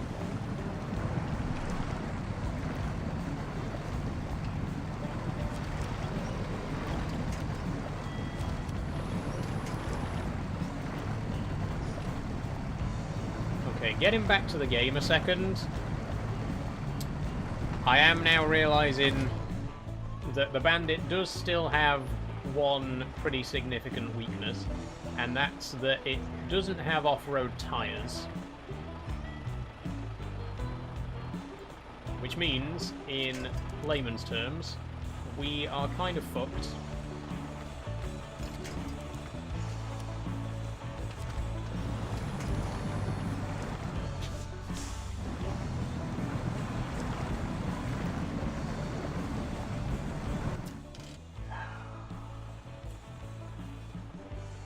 There's only one thing for it, you know. Not you.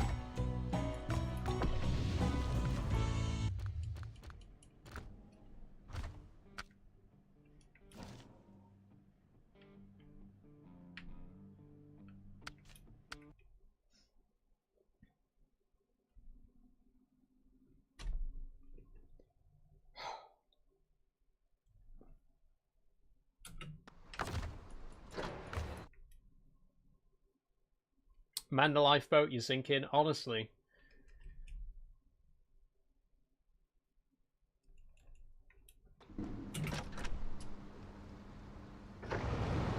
And here we are again in the slowest vehicle known to man.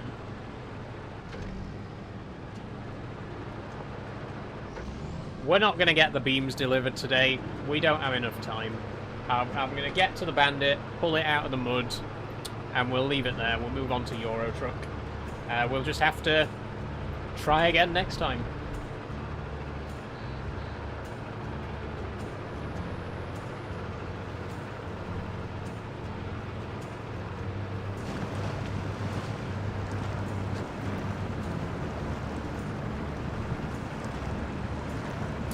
It's difficult over the summer since my family are mostly involved in jumps racing. We do go to flats, but most of my connections are from jumps racing. It's the end of the jump season till autumn. Might be tricky to get like new content then. Like, again, start with the footage that you've already filmed. If it's going to be a while until you get another opportunity to get more footage, you know what I mean?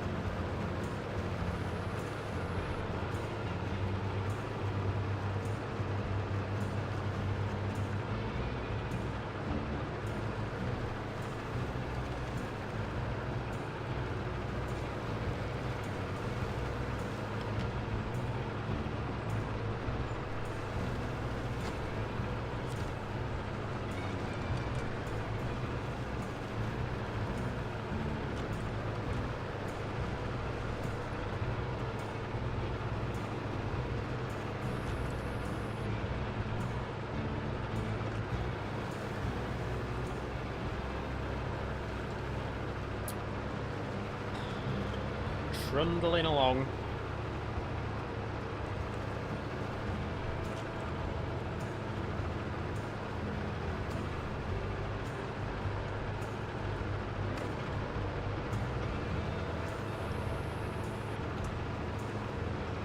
Hey STFC, how are you doing? Sorry I'm late, I'll be in soon. When does the stream end today? 8 o'clock tonight.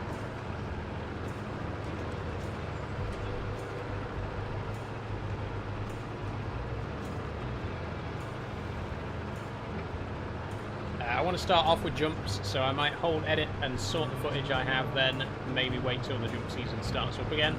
That's fair enough, that's fair enough.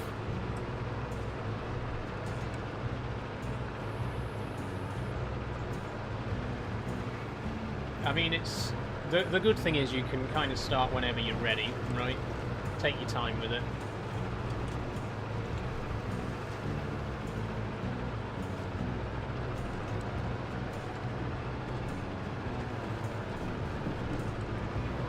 Got a right itch on my foot for some reason. Oh, don't you fucking dare tip over. Don't you dare. That's because I was scratching my foot. It's gonna tip.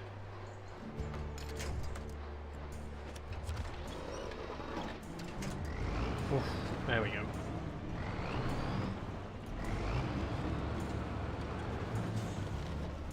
I'll be back by then, hopefully. See you soon. See you soon, SDFC.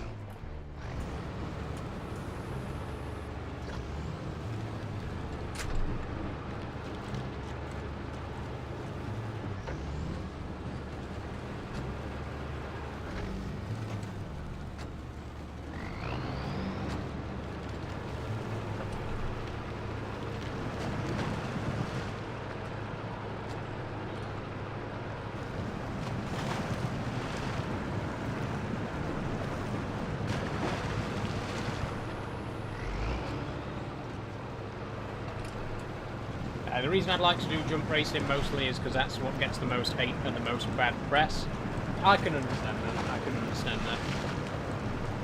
And I appreciate where you're coming from. I know what it's, you know, I understand, you know, having a hobby or being in an industry that gets a bad reputation. I think as someone who's into heritage railways, there's quite a lot of negativity around heritage railways for environmental reasons. Like, people are always making out that, you know, oh, a steam engine on a heritage railway burning coal all day is destroying the planet. But it's really not true. Like, the amount of coal burned by every heritage railway in the country combined is so minimal compared to, like, other fossil fuel burning industries, right? And I get where you're coming from. I get, you know, having something that you're passionate about and seeing the way that it's talked about by other people, seeing it get all this negative attention that it really doesn't deserve, you know, because people are speaking on something they're not necessarily educated about. You hear all these people being like, oh, you know, these heritage railways are destroying the planet, they're burning all this coal every day, and it's you know, polluting everything. It's like, it's really not. It's really not anywhere near as bad for the environment as you think it is. And I'm an environmentalist, you know, I'm very passionate about the environment, but I'm also very passionate about heritage railways, and they really aren't as damaging for the environment as people think they are. So I understand your frustration, Sophie. I understand why you want to make that kind of content, and you want to shed some light on that industry and show people that they're misinformed about it, and I fully respect you for that, and I support, you know, I'd be glad to watch your videos and you know, learn a thing or two myself, because I don't really know too much about horse racing.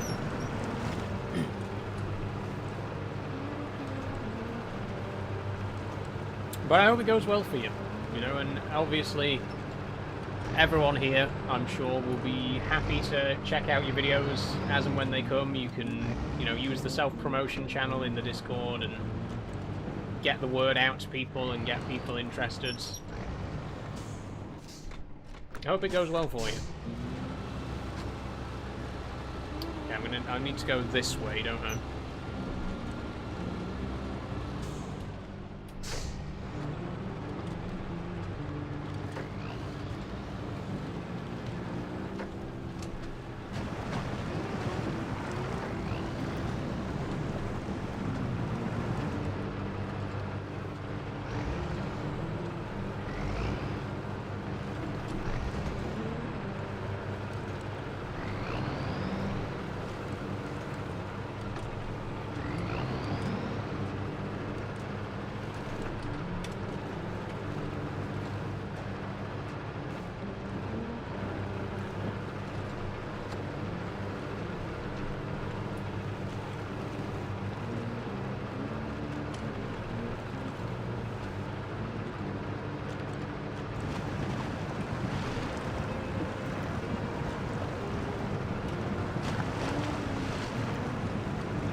Here we go.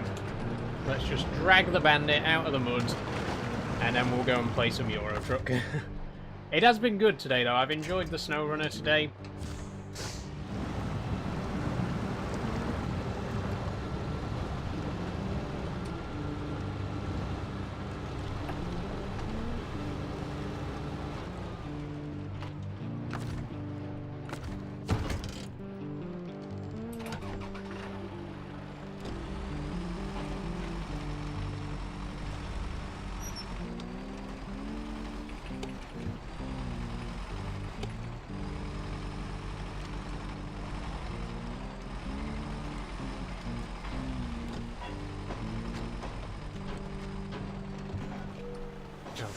Let's leave it here.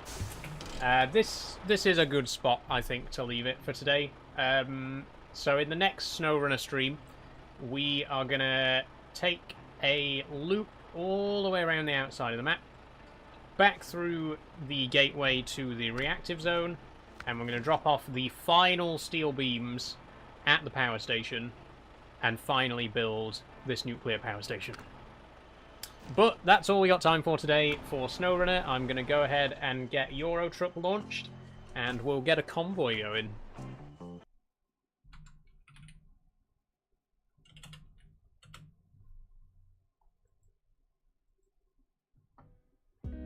I've also got someone who's an animal rights activist who's willing to come on down to my stables, and I'll show her around. And she said she's willing to learn and say her opinion on video, so we can have small back and forth, and it doesn't just come across as biased. That's very good. That is very good, Sophie. It's good to have balance, you know. And I think, you know, how are you going to change people's minds if you don't start with the voices that are kind of the biggest detractors? You know, not to disrespect and shit on animal rights activists, because these are people who genuinely have good intentions. They have the best interests of animals' welfare at heart.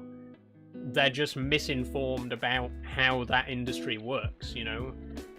So it's a great idea to talk to somebody who is kind of opposed, if you like, to that industry, to have a conversation with them and show them where they're misinformed, and show them that it's not like this awful, cruel thing that they might think it is, right? So that's a very good idea. Definitely, you know, try and get some, reach out to people whose views differ and get their perspective on things, and hopefully try to show them where they're misinformed.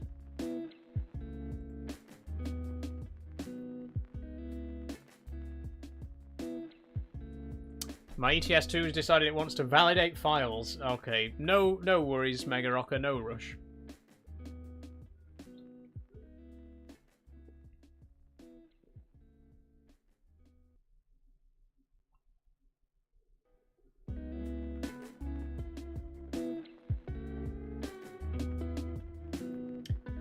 Definitely, and I've watched racing on TV, and what you see on TV is very far from what actually happens. Obviously, you know, sensationalized, isn't it? It's sensationalized. It's edited in a way to make it look more dramatic. And I will admit, you know, as I'm not someone who is really into horse racing, and I know that my view of it is probably not the reality, because I've seen horse racing on television, and I've thought to myself, that looks quite cruel, the way that the horses are being treated. But then you realise, like, it's just edited that way on purpose to look like, you know, it's sensationalised. It's made to look more dramatic and more impactful, and it gives people this wrong idea about what actually goes on.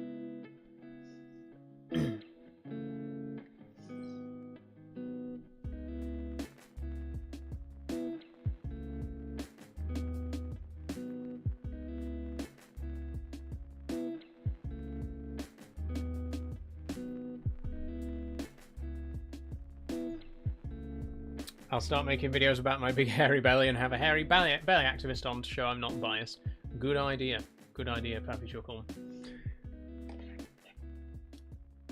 But yeah, I mean, I think it's a good idea, Sophie. I think if you have something that you're passionate about and knowledgeable about, and that other people are misinformed about, talk about it.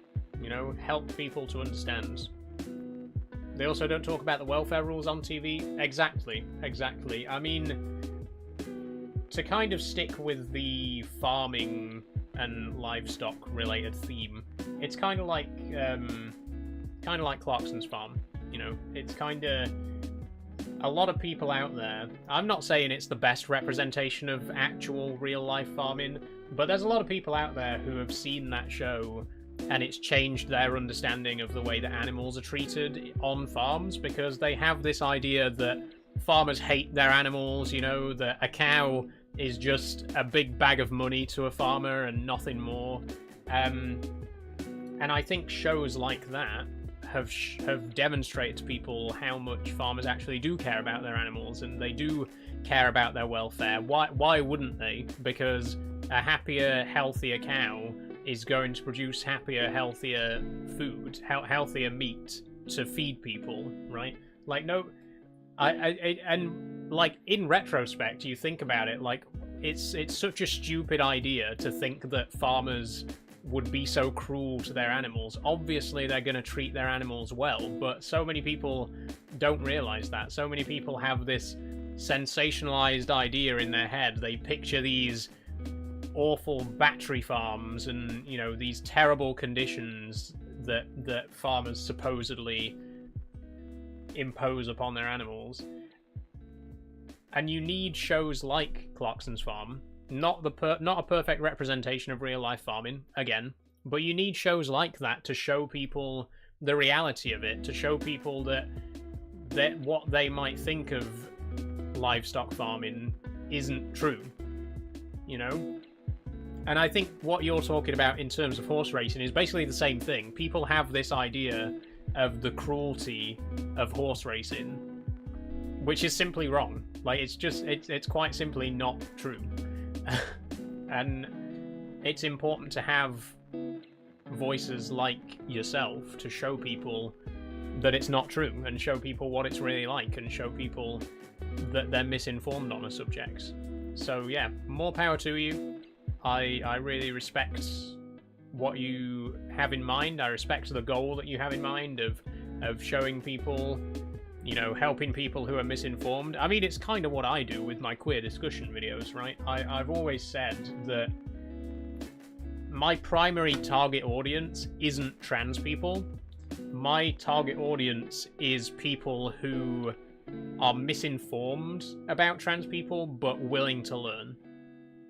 And that's what I've always tried to do in my videos. I've tried to not approach it with negativity, not like accuse transphobes of being stupid or anything like that. I've always tried to approach my videos, you know, from a place of understanding. Like, I want to help you to understand. I'm not just gonna sit there and insult you and call you an idiot for being misinformed. I want to show you why you're misinformed and help you to understand better. So I definitely respect you doing that, Sophie, and I will keep an eye out for any videos you make in that direction. Also, sorry my voice is a bit off today. I don't know what's going on. Maybe I'm just not hydrated enough today. A bit of cider ought to fix it.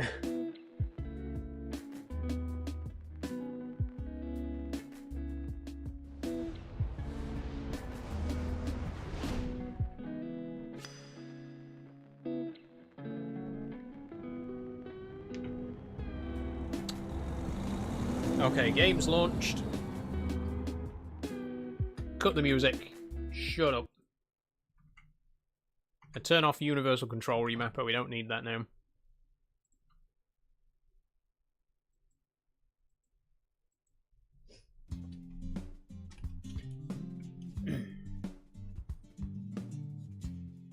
Okay, mods. Yep, I know about the changelog. I know the game's been updated. You're not seeing the game, are you, everybody?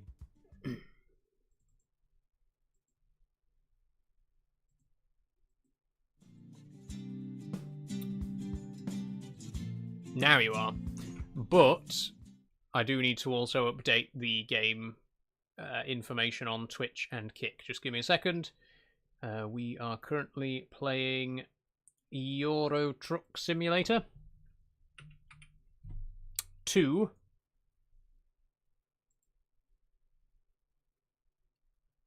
And same thing on Kick. Euro Truck Simulator 2.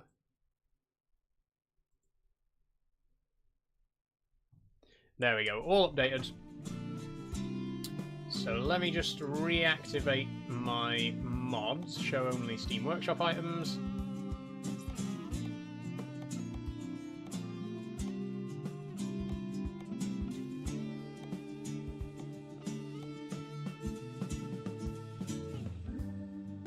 Oh wait, which mod didn't work? It was the pride flags, right?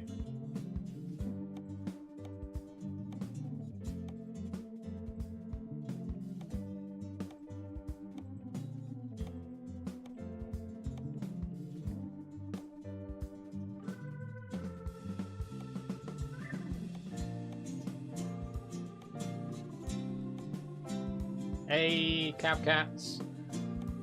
We gotta have cab cats.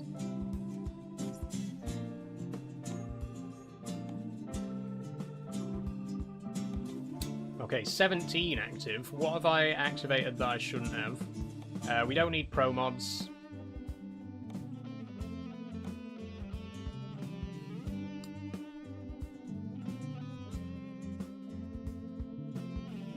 Is there something else here that shouldn't be active? Because we only had 14 mods active before, but now we got 15. One of these should not be here.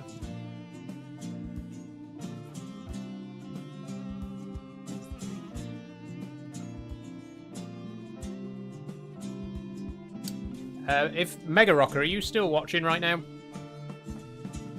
If so, can you tell me your mod list? Because there's a mod here that shouldn't be activated that is.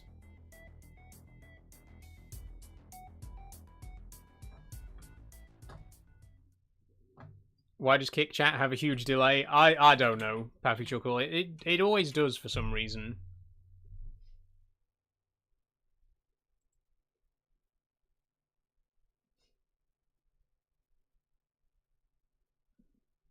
Oh, just clutter. Right. Thank you. Thanks for letting me know.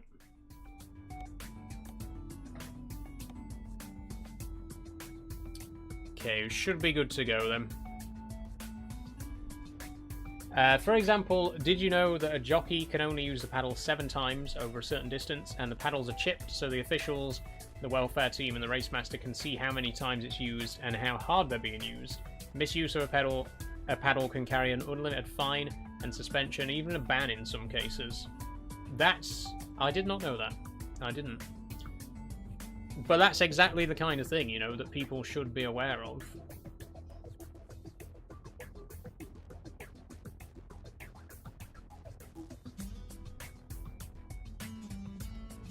I mean, like I say, just more power to you. Good luck with it. I hope it goes well. I'm keen to learn more. I'm keen to understand an industry that I maybe don't have much knowledge about.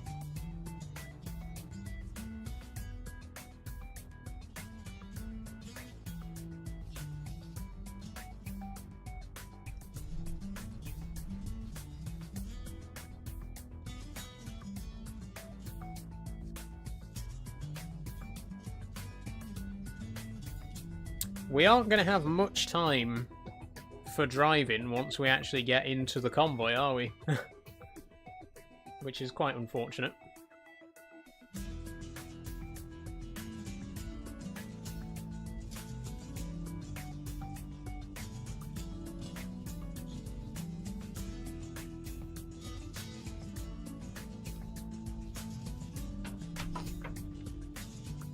Any extreme weather mods? I think I've asked before. Yes, we have extreme brutal graphics and weather.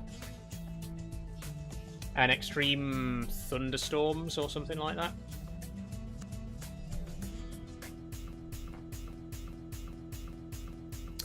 Mine's validating and patching. No worries, Mega Rocker, no worries.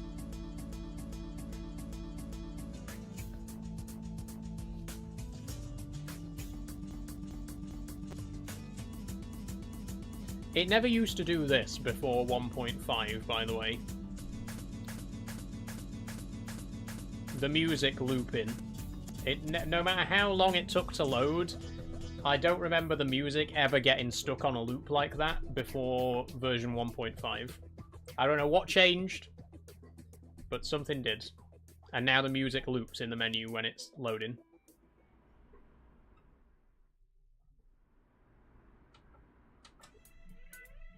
Okay, convoy lobby. Host convoy. Usual details apply. Now we just gotta wait for the mods to process.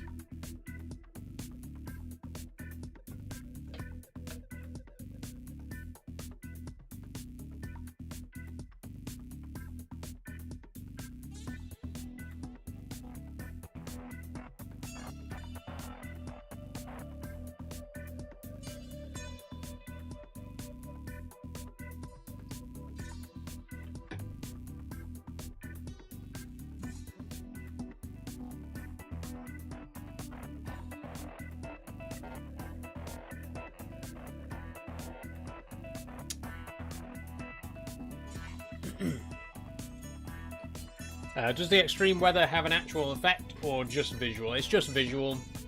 There's no physics effects, like it doesn't get slippery in the rain or anything like that, unfortunately. Not that I'm aware of, anyway. Not that I've noticed.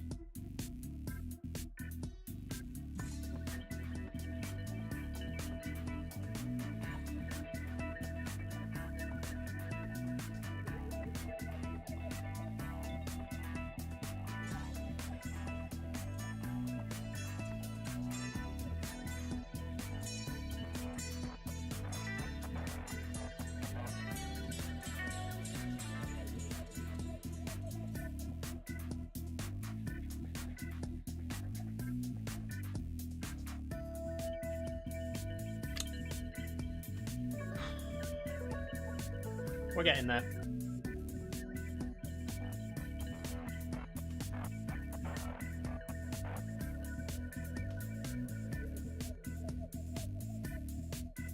Whips haven't been used in racing for over 30 years now. I didn't know that either.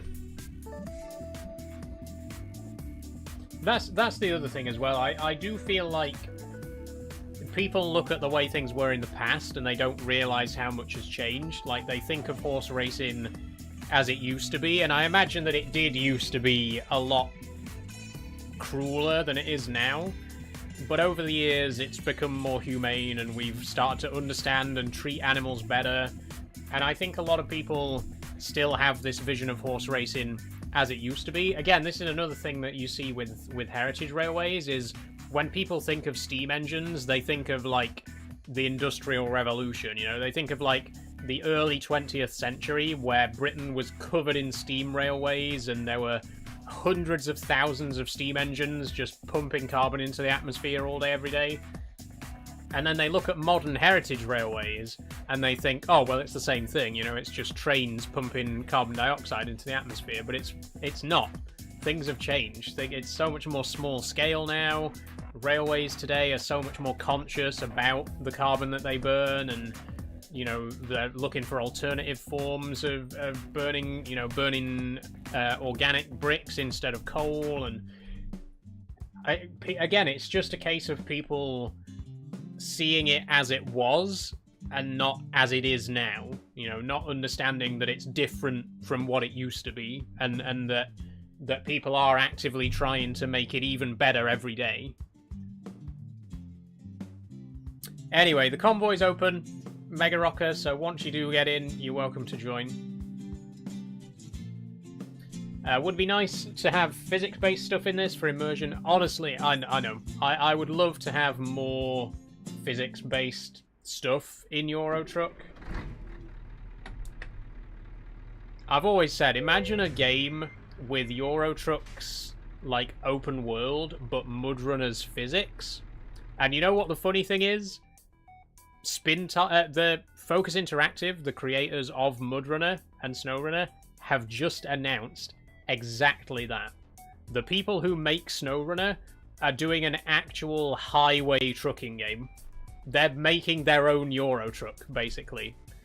Or their own American truck simulator, should I say. So we are actually going to be getting, hopefully quite soon, a Euro truck, a Snowrunner, a physics-based trucking game like Snowrunner, but on real roads and highways, which I think sounds so cool. I forget what it's called. I couldn't tell you the name of it. But yeah, they're working on exactly that. They are working on making an on-road trucking game, but with Snowrunner's vehicle physics and damage physics and everything. That sounds so cool. I will 100% be checking that out.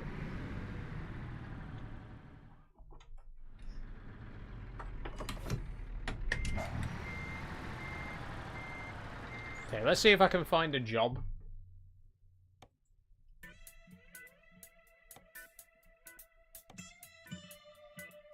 Plus, we make less than 1% of global emissions. True, Pappy Chuckle.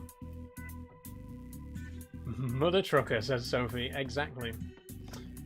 But yeah, like, the amount of carbon that this country puts out into the atmosphere is minuscule anyway.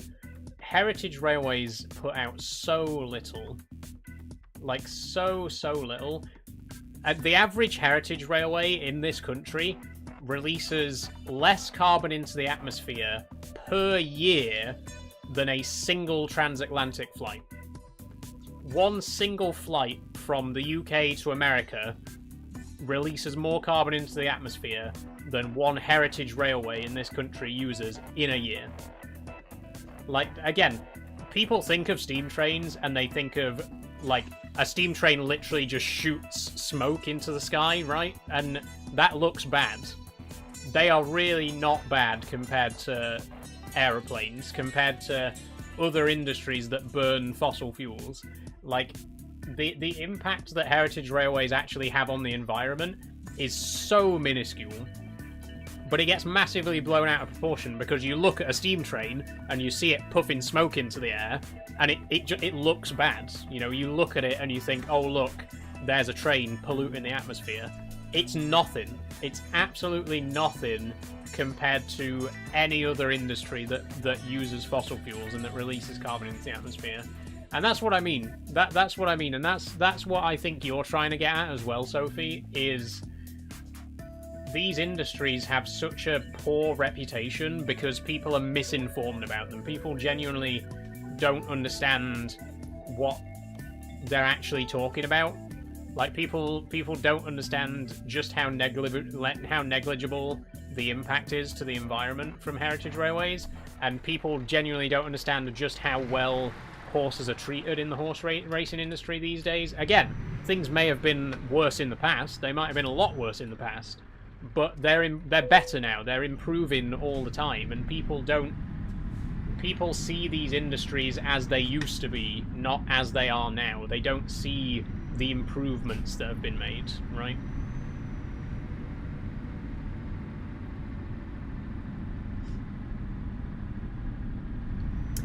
In that new truck game, they should let you stop at real truck stops and eat and shower in them, and dynamic weather. Honestly, I am all for the most realistic experience possible. I would absolutely love to see a game that gets that deep into it. Like, not only have a sleep meter, so you have to sleep every now and then, but also a hunger meter. Have a hunger meter in a trucking game, so you have to stop at a service station every, 200 miles and eat something. You have to buy something to keep yourself fed. That's the kind of stuff that I love to see in games like this, is just that extra bit of realism. Because in Euro Truck, you never get hungry, you never get thirsty, you get tired, but that's it. You can drive around infinitely. You never need to go to the toilet,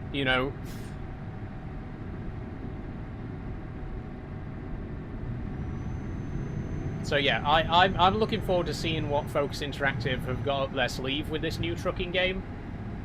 In my head, I'm kind of picturing Euro Truck, but with SnowRunner physics. And that's what I hope it is. That's how I hope it turns out. Because that would be so much fun. Rest anywhere is the feature we're screaming for. Yes, absolutely. Sleep anywhere needs to be a thing. I mean, I have a bed. My truck has a bed in it, but I can only sleep at a designated rest point. I can't just pull into a lay-by somewhere and sleep. It has to be marked as a sleeping area. Like, I should be able to pull over here. Look. If I want to, I should be able to just stop here and sleep. Because I have a bed in the truck. Sleep anywhere. We need it.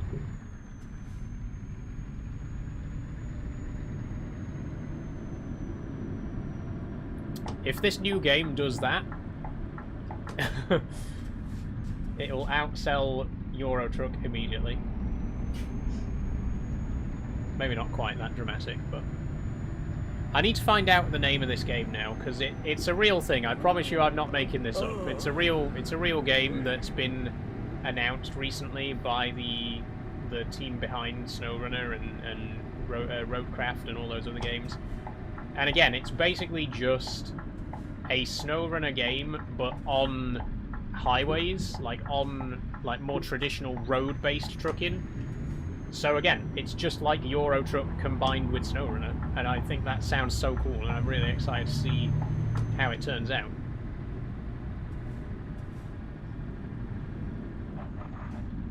And the police knocking on your door at 3 AM asking you to move. True, true. The police don't do enough in this game. They should be able to pull you over. Instead of it just flashing on your screen, oh, you've got a ticket, it should actually, there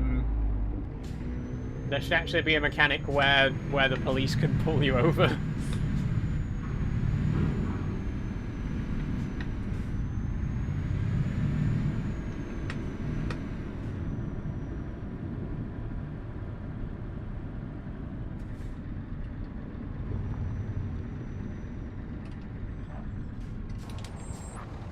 Okay, I'm here. Where's my trailer?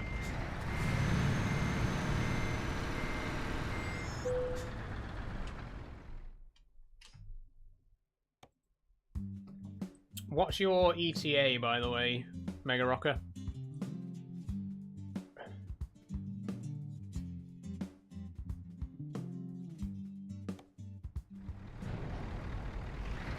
Oh my god, I need it. That game sounds great. It doesn't it just? It really does sound amazing. That happens in the RPM 1-to-1 map.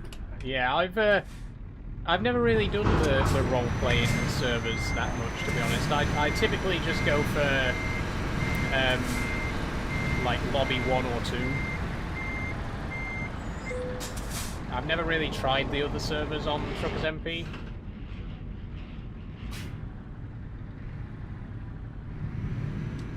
Next week at this rate. I'll go ahead and do this job without you then, Mega Rocker, but you can hopefully join for the next one. Oh, also, I'm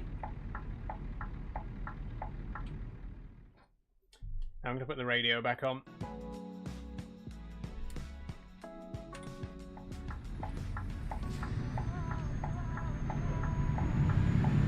There should be a feature where you can adjust the air conditioning ducts.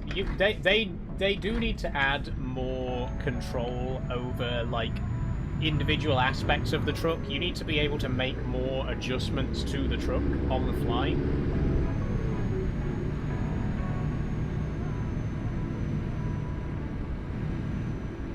And you should also be able to get out of the truck. I feel like that goes without saying. You should be able to get out of the truck and walk around it and do a visual inspection.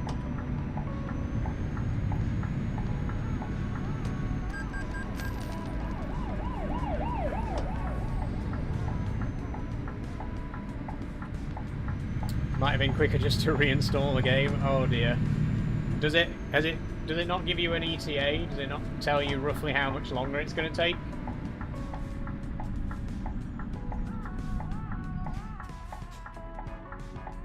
There's a good video that came out 5 months ago from a channel called Will Tennyson, where he stays with an American trucking couple for a day to show how unhealthy and hard the job is. I'll send it to you. Thank you, Pappy Chuckle. Thank you. Hey, Max. No idea how I missed the notification, but I'm here now. Welcome. Hope you're doing well. How's everyone doing? We're good. We're all. I think everyone's good. Don't want to speak on everyone's behalf, but I'm good.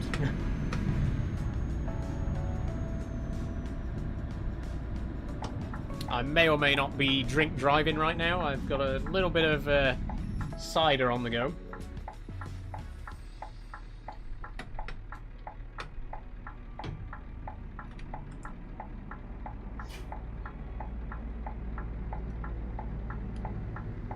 That's what they should. You should be able to drink drive in Euro Truck. There should be a mechanic where you can buy alcohol and drink it, and then you can get pulled over by the police for drink driving. What, SCS software, when are you going to add drink drive into Euro Truck? Come on, I'm having to do it all myself. I'm having to have an actual drink to simulate drink driving, which obviously I love to do.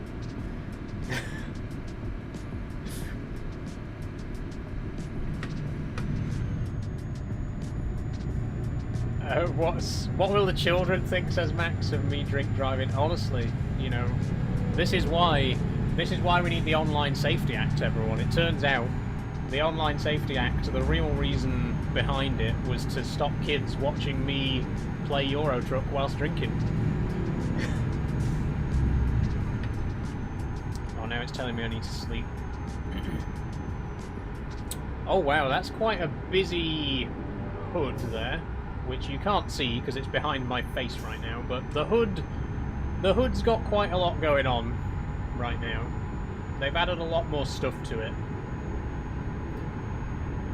I'm guessing you can customize it to not show every single thing that it's currently showing me.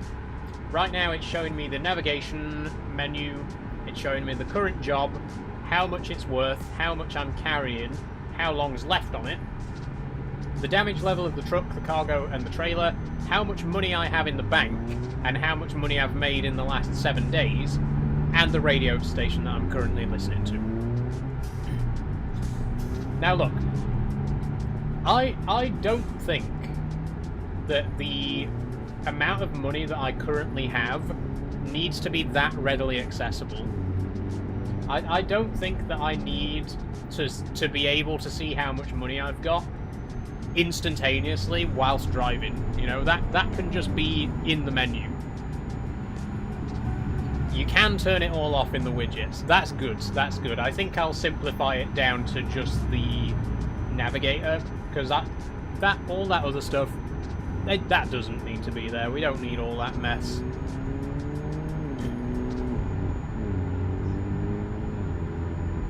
You should be able to drink drive Saul Ashbridge, 30th of June 2026. There we are. I'll stand by that one. I'll stand by my conviction that I should be allowed to drink drive in Euro Truck Simulator. Just push 1. What does that do? That's not doing anything. Or 1 on the numpad. No, also not doing anything.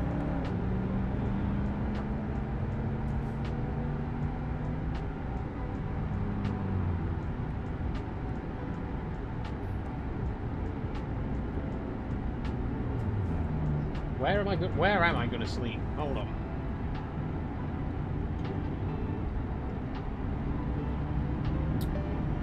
There's nowhere. There's like legitimately nowhere to sleep.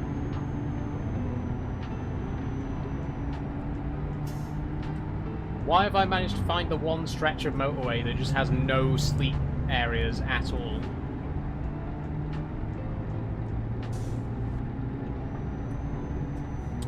What's your pause button? Oh, F1. That normally pauses it, but obviously we're on a convoy right now, so it doesn't.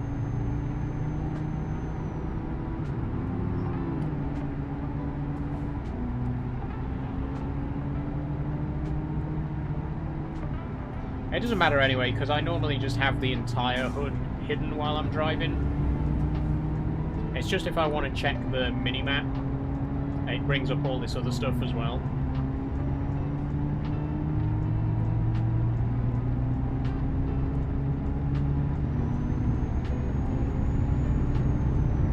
Wait, what?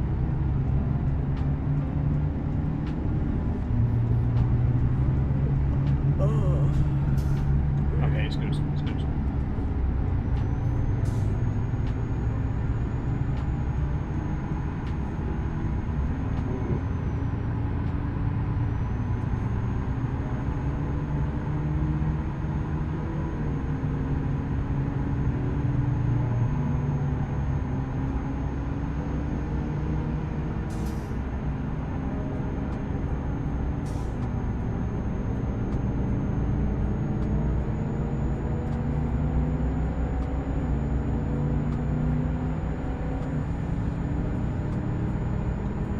There's a load of rest stops there.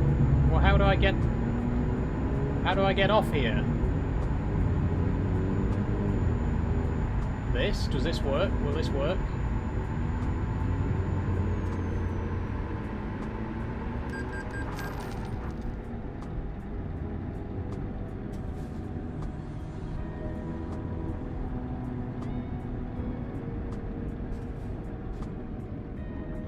I mean, technically it works, because I can just make an illegal U-turn.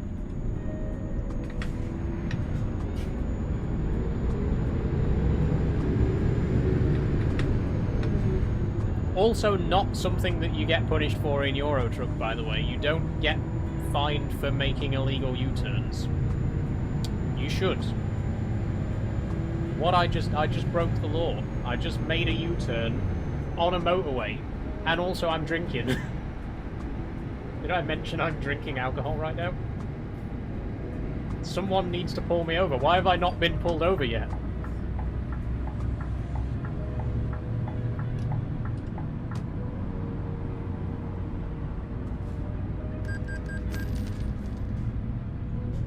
Oh, but I get a £432 fine for not sleeping. Yeah, thanks a lot. Thanks a lot. Never mind the drink driving and the U-turns. No, we're gonna punish you for not sleeping.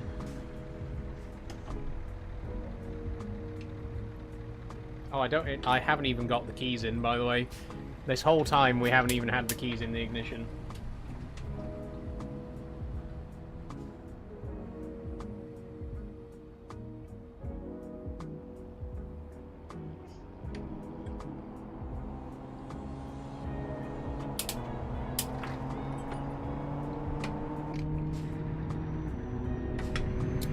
It's my 3-month sub-anniversary today. Nice one, Sophie. Nice one. Thank you for being here for the last 3 months. Thank you, everyone who's been subbed from the beginning. And, you know, even if you haven't been subbed from the beginning, thank you also.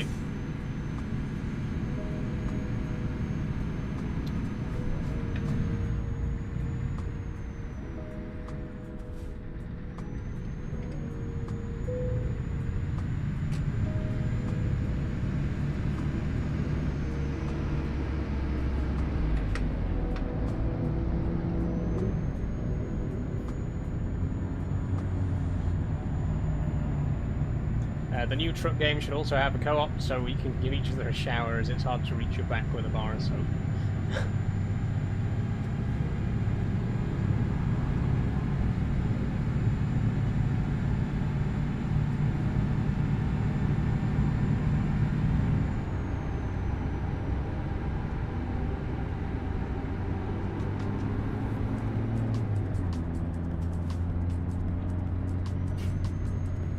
Okay, back on the motorway.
I'm going way too fast again. Oh, Jesus.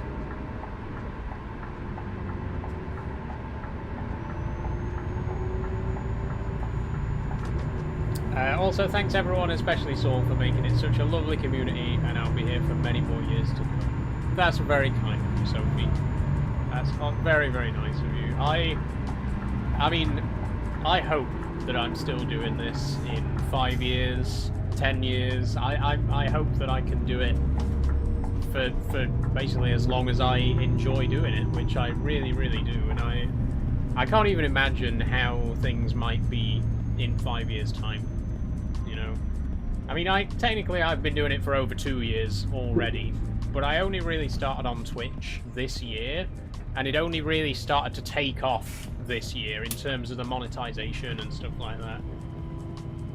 I can't imagine what things will look like by like 2030, but I'm so excited for it. I'm so excited to continue on this journey and see where it takes me, you know.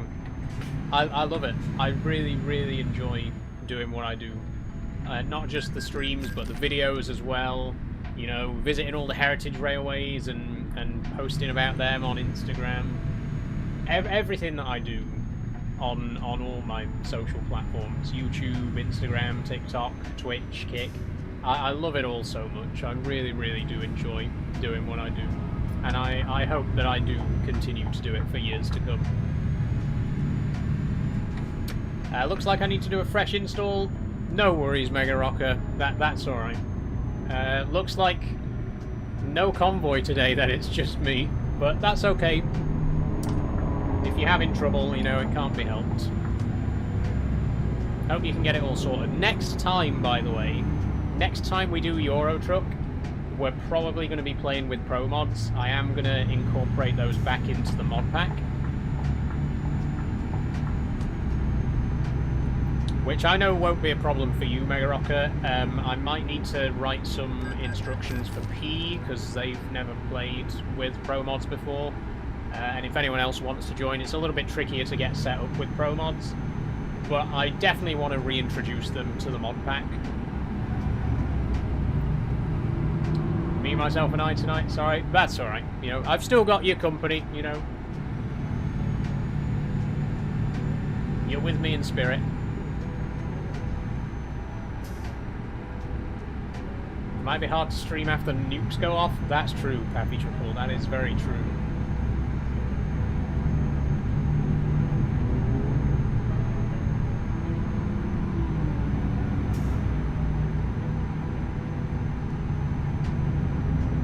Although I think if that happens, I'll probably just top myself. Not to... Sorry to bring the mood down, everybody, but I think if nuclear war broke out, I'd probably just I'd probably just, you know, why bother sticking around at that point?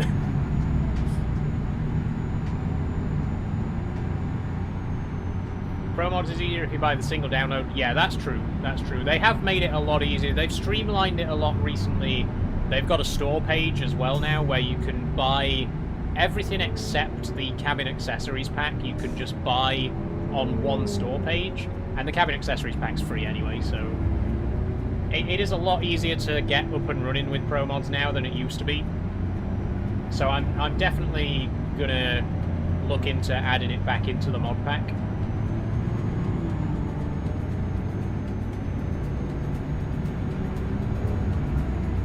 And the files are numbered now. That's true. That's true.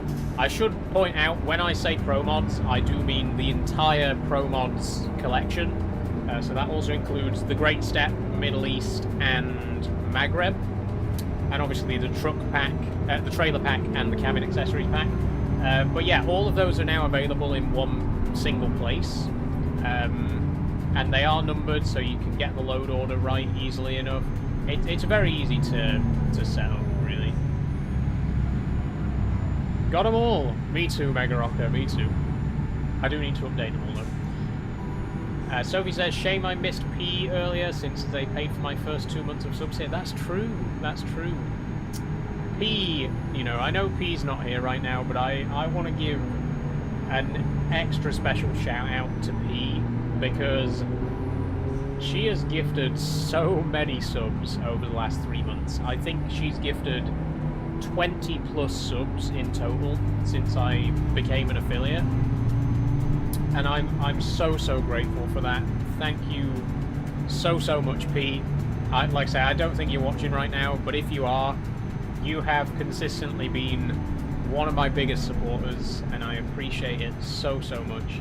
You've really genuinely helped me out a lot by gifting all those subs and introducing new people to the channel. I'm so grateful for that. I really am.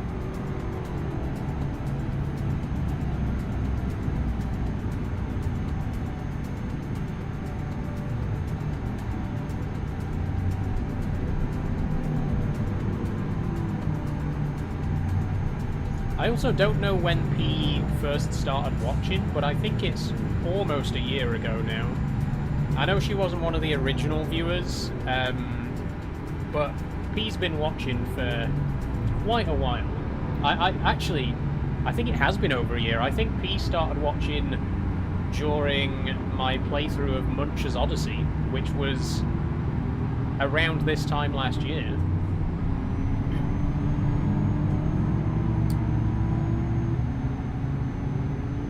It's crazy to think how long some people have been watching. Like STFC, Charlie, have literally been watching since day one, like since June 2024 when I did my very first live stream. It's amazing to think that some of the people who watched that very first live stream are still watching my streams now. Thanks for sticking with me for this long. I'm a relative newcomer. That's true, Mega Rocker. Same with Sophie. I think you guys really started to watch when I started streaming on Twitch. I know, Sophie, you did watch some of my TikTok streams first, and then you went over to Twitch and became a regular viewer over there. I don't know, Mega Rocker, if you ever watched my TikTok streams or if you went straight to Twitch. But a lot of my current regulars are Twitch viewers, you know, either started out on Twitch or started out on TikTok but then moved over to Twitch. Same with Max. I think Max has been watching for around about the same amount of time, and he originally watched one of my TikTok streams and then went and followed me on Twitch. This is kind of why I still want to stream on TikTok. I know... Oh, Mega Rocker doesn't have TikTok, right? I wasn't sure. I know I've been shit-talking TikTok a lot lately, and I know that they really piss me off, and I dislike them as a company, fundamentally. But the TikTok live streams genuinely did introduce a lot of people to my content, and a lot of those people then went and followed me on YouTube, on TikTok, on Kick, on Twitch, on Kick, you know, on everywhere else. So the one good thing about TikTok is that it does help you reach quite a big audience. It pulls in a lot of potential viewers, and you can then direct those viewers to, you know, go and watch my stream over here, or go and watch my videos over here. It's literally the only thing that makes me want to keep streaming on TikTok, and eventually I will. Eventually I will go back to TikTok and keep streaming there like I used to. Because so many of my regular viewers on Twitch came from TikTok, you know? Like Pappy Chuckle, you know, on Kick, you came over from TikTok originally. Dagger, who's watching on Kick right now, also one of the OG viewers, been watching since the very first live stream I ever did, still watching, and now you're watching on Kick as well. Honestly, like, I know TikTok's not great, and I have my problems with it, but the one good thing about it is it's very easy to reach people. I think compared to all of the other platforms that I'm on, it's very easy to attract new viewers, and then you can direct those viewers to follow you on other platforms. Which is why I will be streaming on TikTok again eventually. I'm not giving it up forever. I just needed some time away from it with all the shit that's been going on, all the false reporting and terrible content moderation and all of that shit. Maybe we'll look in like 3 months' time or something like that and think about starting the TikTok streams back up again. I do want them to come back eventually. But this last couple of weeks where I've not been streaming on TikTok have just been so much more relaxed, so much more chilled out, laid back. I just don't feel anywhere near the amount of stress that I feel when I'm streaming on TikTok.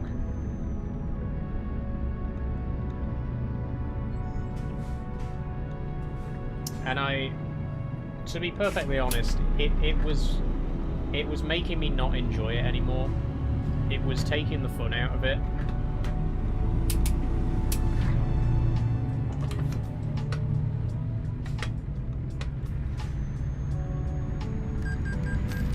I have such mixed feelings about TikTok because as a platform, it's terrible. But the viewers there, the people who watched my streams there, the audience that I built there, I have so much appreciation for, and I really regret that I've had to cut them out and tell them that I'm not going to be there anymore. Just fix your fucking platform, TikTok, and I might come back. Need stable internet first, says Mega Rocker. That's true. Hopefully that'll be getting sorted soon. I'm going to be buying a Wi-Fi booster in the next couple of days, which should fix some of the issues. My contract with EE has still got another 5 months on it. I might, you know, if I can find a broadband provider who will help me cover the late fee, the cancellation fees, then I'll switch sooner.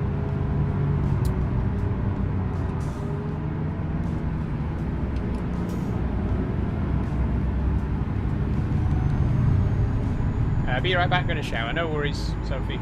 I think someone said Virgin possibly might be a good option for me. I don't know. I need to weigh up my options. I need to look at all the available options and see what's going to work best, because EE is not working, quite simply.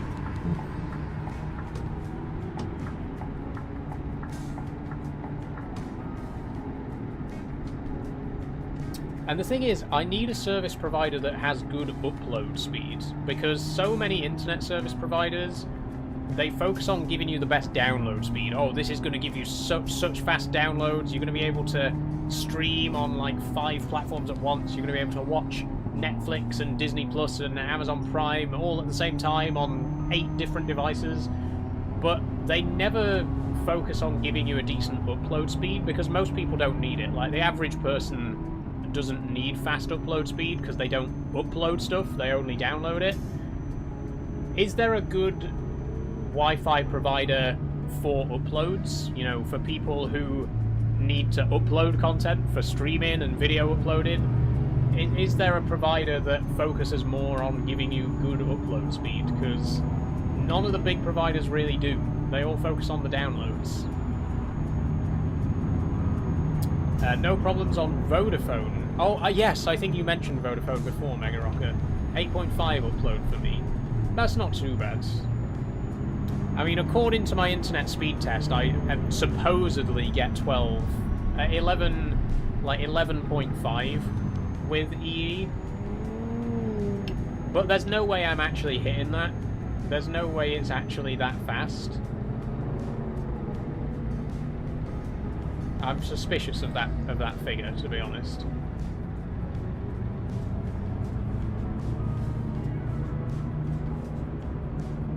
Zen Internet or Truly don't increase prices during contracts. That's good. I had Virgin and moved to Zen.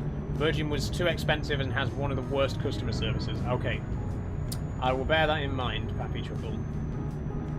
You never get what it says on the box. True. That's obviously. But, you know. Zen Internet. And are they? Is it good? Is Zen any good?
With Zen, if you're in an area with city fibre, the download and upload speed match. Oh, that is good. That is good.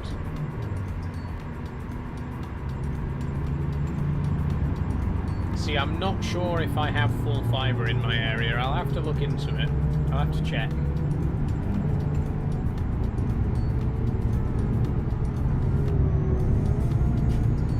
Because I live in quite a small village, really.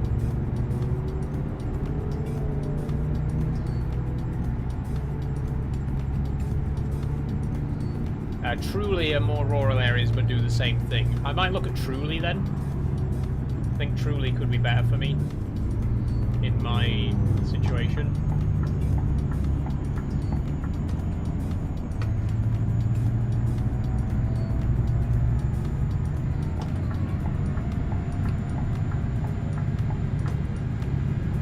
BRB, no worries, Mega Rocker.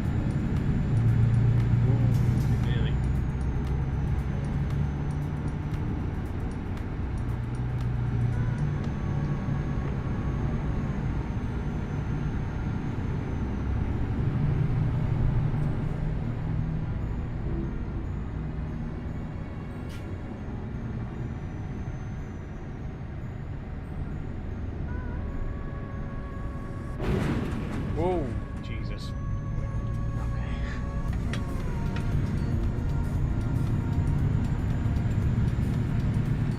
Maybe I really shouldn't be drink driving, actually.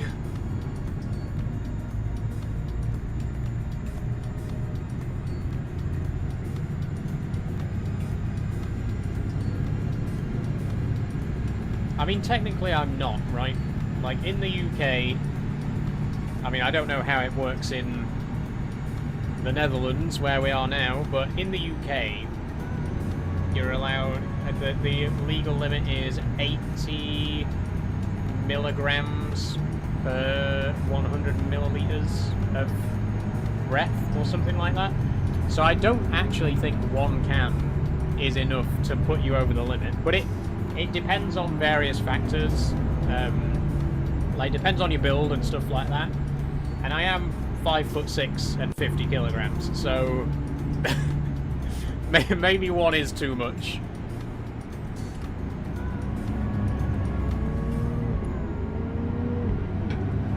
I am quite literally a lightweight, you know.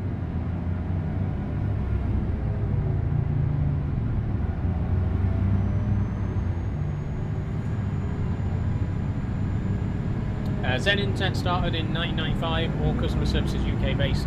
With Truly, you can go on their website and put your address in to see what's available. Same with Zen. I'll check those both out after the stream.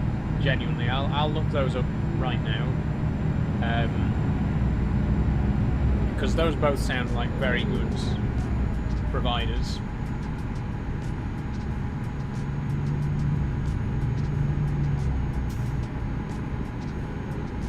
And they sound like they'd be really good for streaming and uploading videos and stuff like that. That's exactly what I need. Like I say, a lot of service providers, they give you really good download speeds, but they don't really care about giving you a good upload speed because not a lot of people need it. You know, if you think about the average person uses their internet to download stuff, but not as many people use the internet to upload stuff, right? Not as many people use it for posting videos and live streaming and stuff like that. So it makes sense why a lot of the big providers don't focus on upload speeds, but it'd be good if they did. So it's good to hear that, you know, by the sounds of it, Zen and Truly, they try to match your upload and download speeds, which is very good.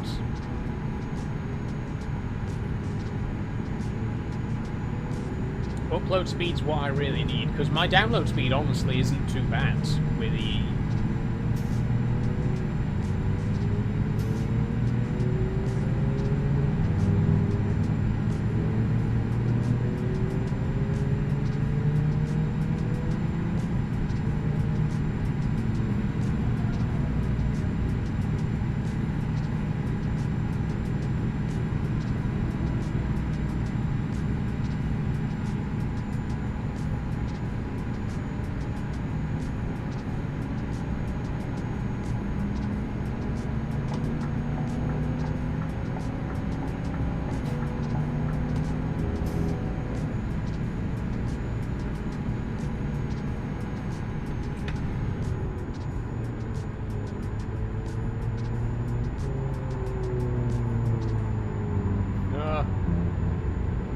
Shoulder.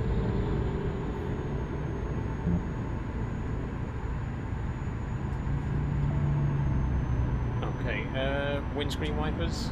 There we go.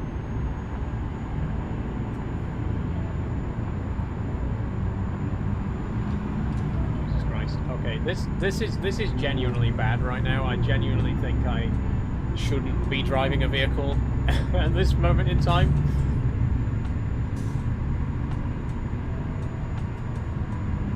Good job I don't drive IRL, isn't it?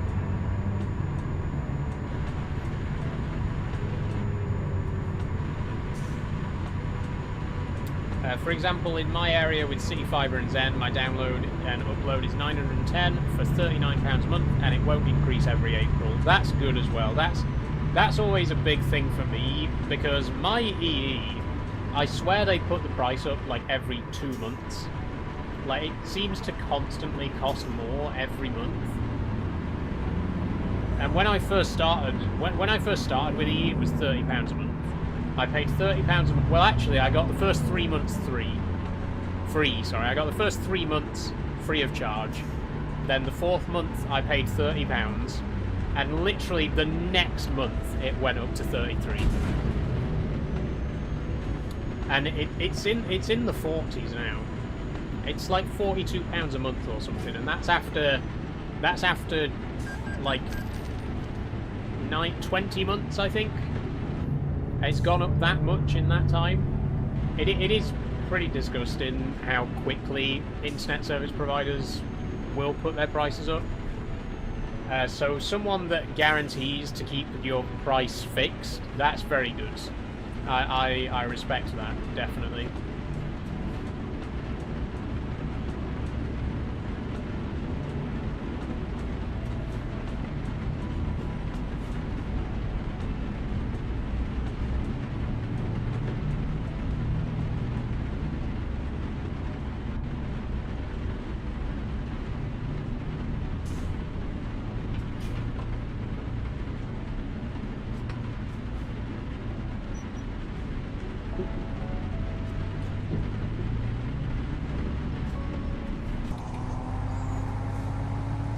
How are we getting in here then?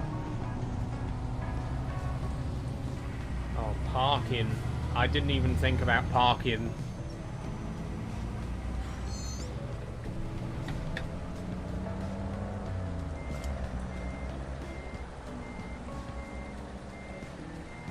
It's kind of embarrassing, to be honest. So I haven't eaten much today. Had a bacon sandwich this morning, but I haven't had my big meal for the day yet. I'm going to have that after the stream, so... In my defense, I am also on a pretty empty stomach right now.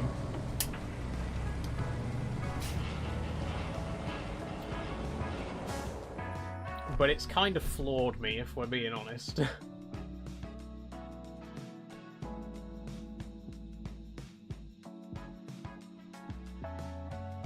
Okay, next job.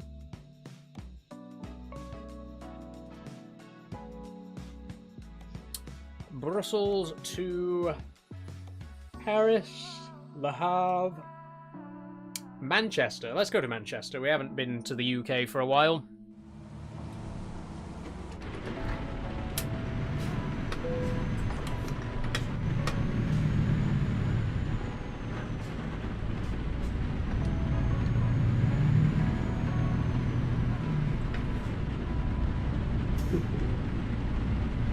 Hopefully Truly's in your area, as broadband companies really take advantage of customers in those areas with crappy copper cables and DSL. I got a mate that was stuck with the only option being BT, and as soon as Truly came along, he moved over. Yeah, that's the thing. Like, they will take advantage. Of course they will.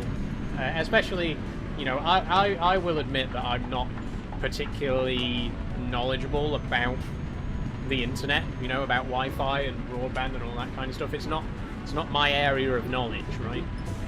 And I like, am aware enough to understand that they're trying to take me for a ride, right? Because they really do. Like, imagine someone who genuinely knows nothing about the internet. Imagine someone who knows nothing at all about broadband, but they need to have a stable connection in their house for whatever reason. And you can imagine just how much companies will take advantage of that you know, lack of knowledge. It's pretty scummy. It's the way the world works, you know, but it doesn't make it any less scummy.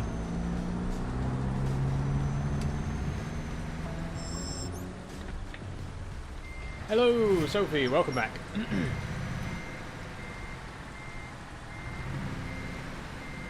We're just about to transport a mulcher to Manchester.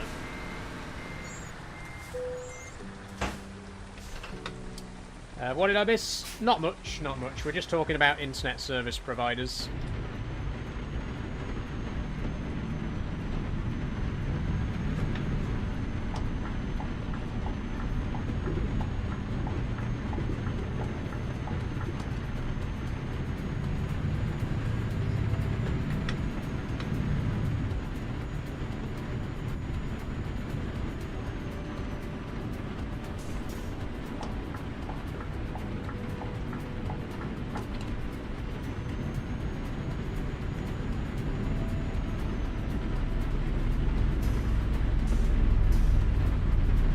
Oh, by the way, I didn't even mention, it's the last day of Pride Month, and even though I didn't announce it to anyone or anything, I have actually kept the fundraiser open all this time. The fundraiser is still live.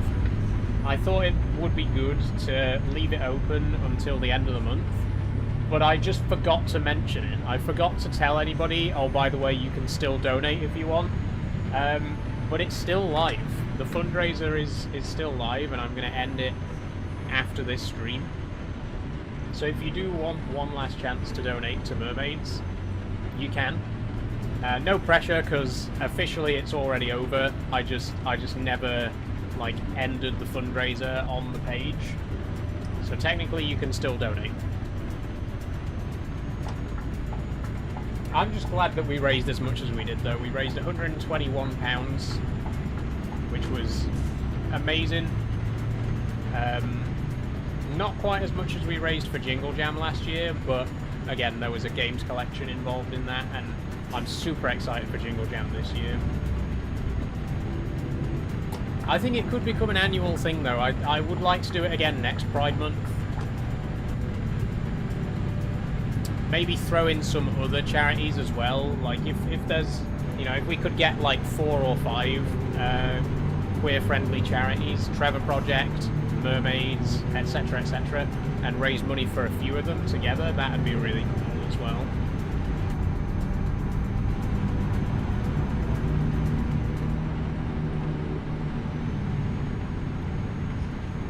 It's amazing switching over to one where all the customer service is based in the UK. Absolutely underrated. That does sound good. Anne is a good charity, says Sophie. Thank you, Sophie, for the recommendation. In fact, you can put those in the suggestions channel, by the way. The suggestions channel is just kind of for any suggestion. If you want to suggest a charity that I could raise money for, put it in the suggestions channel. If you want to suggest a game that I should play, put it in the suggestions channel. You want to suggest a meal that I should try, put it in the suggestions channel.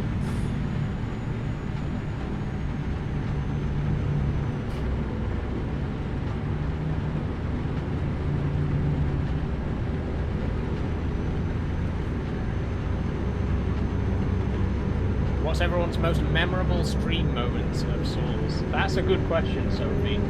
I honestly don't know what my most memorable moment for myself is.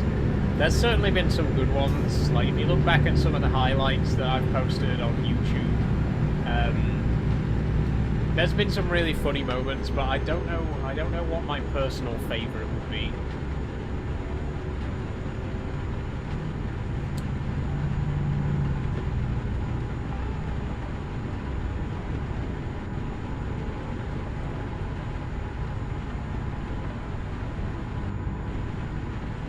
I'm back.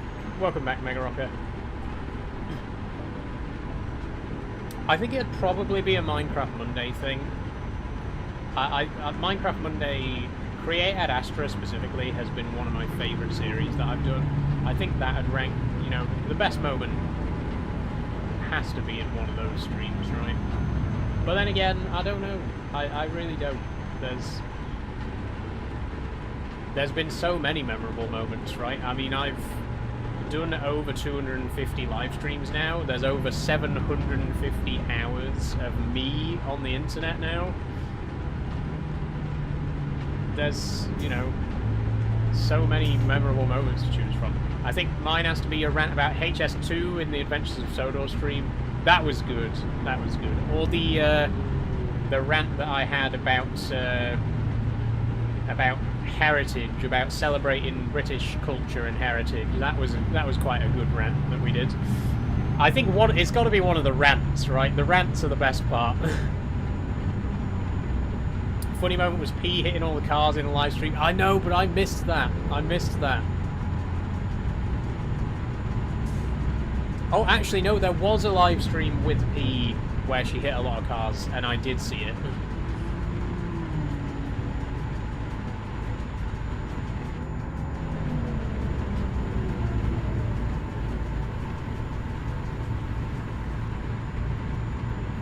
It's not really a funny moment, but one moment that really stands out to me was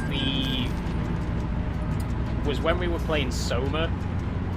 I posted a highlight that's like 7 minutes long because there was just a really there was just a moment where I just kind of talked at length about the game and what it represented and my thoughts on human nature and the afterlife and stuff like that. It was a really deep discussion, but it genuinely was such a memorable moment for me. I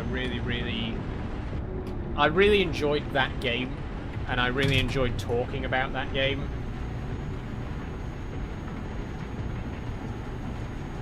P trying to refuel at the petrol station, that was good. That was good.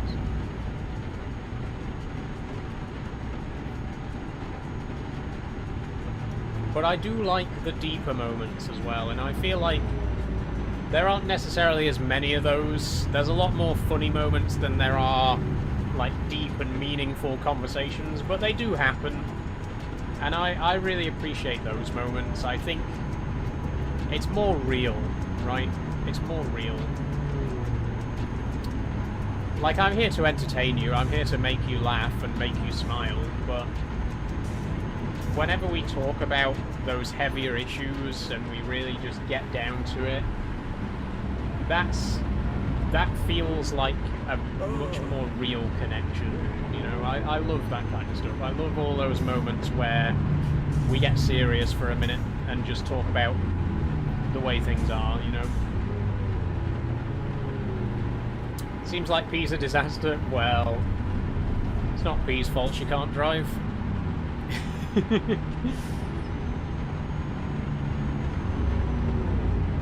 I think my name change was a good wholesome moment. It was, Sophie, it was. I enjoyed when you endorsed drink driving. Another good one, another good one. And let's not forget all the piss drinking in Subnautica. What a great running gag that was, eh?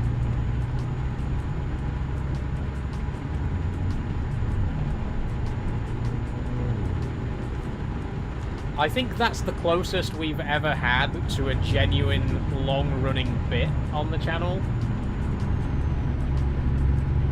It's one of those jokes that just seems to stick around, like, for some reason piss just comes up as a topic of conversation. Like an unnaturally common amount, you know?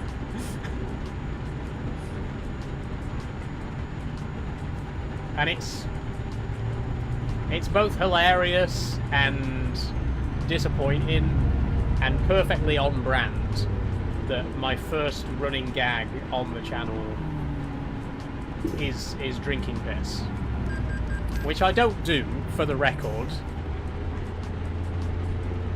Whoa, whoa, whoa.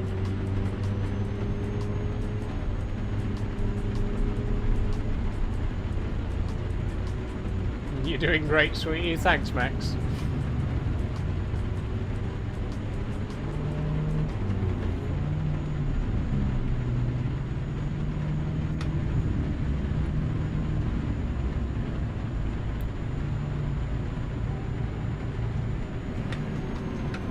Pick up the pace a bit, not fourth.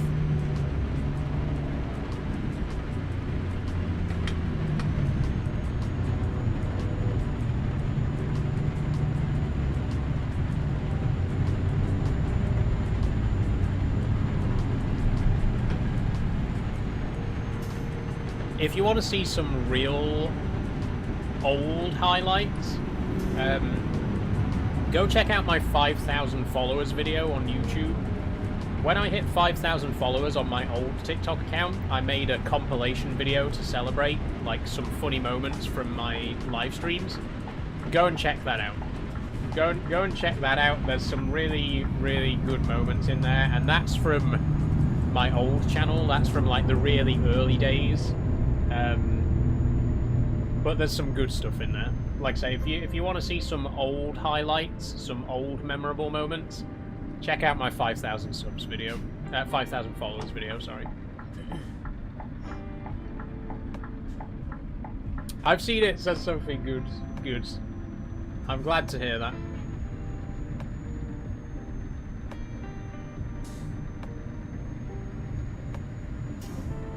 It kept getting muted on TikTok because I used Mr. Blue Sky, which is not approved. Ooh, Jesus.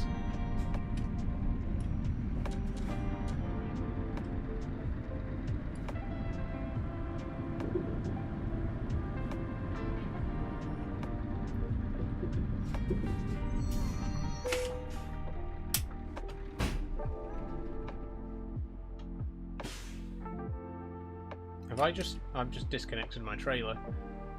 Why have I just done that?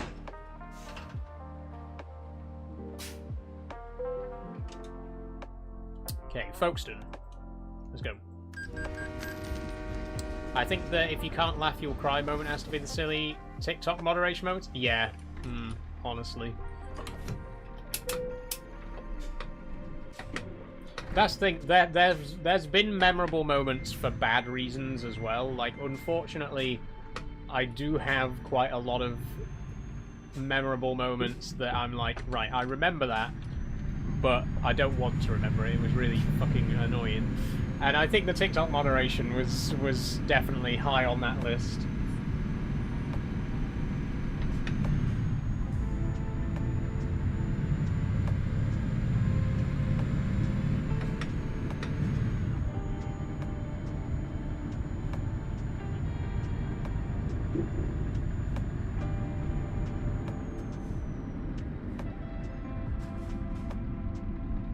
I don't know, I think it'd be easier to pick memorable moments from each series that I've done, because if you look at each series individually, there's some great moments in there. Like, for Euro Truck, the moment that I finally arrived in South Africa after doing a 10,000 mile drive from the Faroe Islands, That was such a memorable moment for me. And oh, we drove past, I think it was in Uganda. We drove past this giant statue, and I can't remember what it was. There was a giant statue of something at the side of the road, and then I looked it up after the stream, and it's a real statue. And I just remember seeing it in game and being like, "What the fuck is that? What am I looking at?" And like in Minecraft Monday, touching down on the moon for the first time, huge memorable moment. When we hooked up the diesel generator for the first time, huge memorable moment. You know, Factorio, touching down on Vulcanus, and then Fulgora. I feel like each series has so many memorable moments.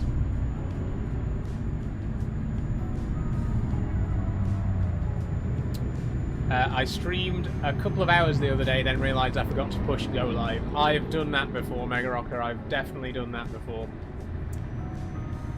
Very annoying when that happens. That time I spoke about a win from some money at Cheltenham and TikTok view. Yeah, that was a good one.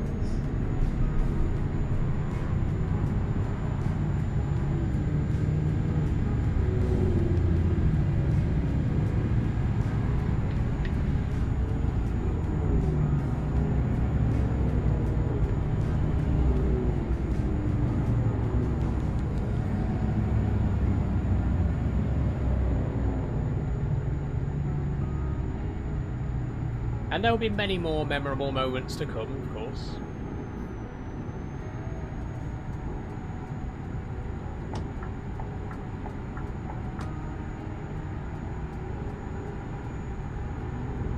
Stories that define a channel. Exactly, exactly.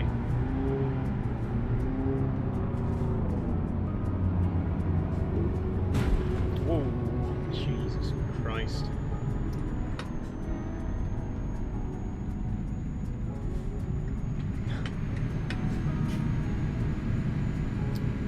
What now? Don't. Are you serious? Or is it because I'm stuck on the barrier? Nope.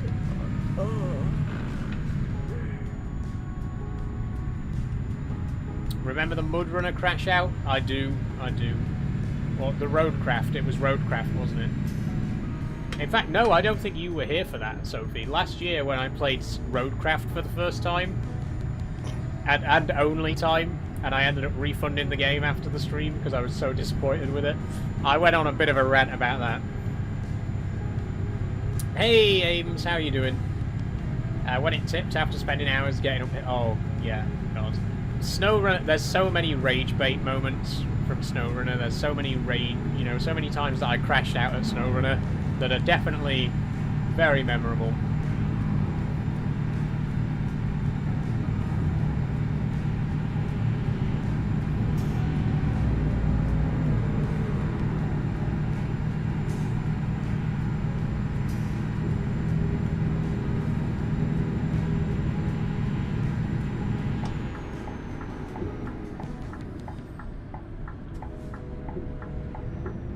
Oh, gee, right, fucking hell. I'm really sorry, everybody. I honestly was not prepared for how bad my driving would be after less than a single can of cider. Like, I haven't even finished this. There's still, like, a fifth of the can left.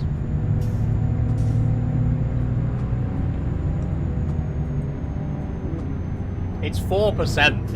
It's 4%. Look, I'm sorry.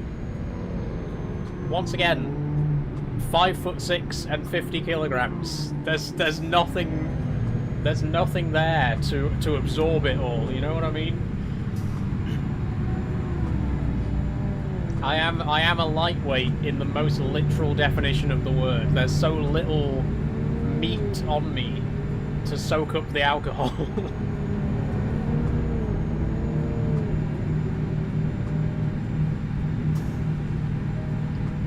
That drink's hitting the spot. It is good. It's very refreshing.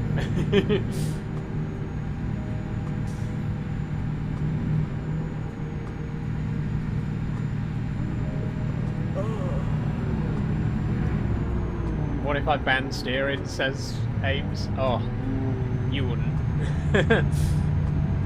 You should play OMSI on stream. I have played OMSI, Pappy Chuckle. We played OMSI twice on stream back in 2024. I didn't really enjoy it. I'm not really into buses, to be honest, but a lot of people have asked me to revisit it, and I'll consider it. I would like to revisit it at some point, but we did 2 streams with OMSI, and I just couldn't really get on with it, to be honest with you.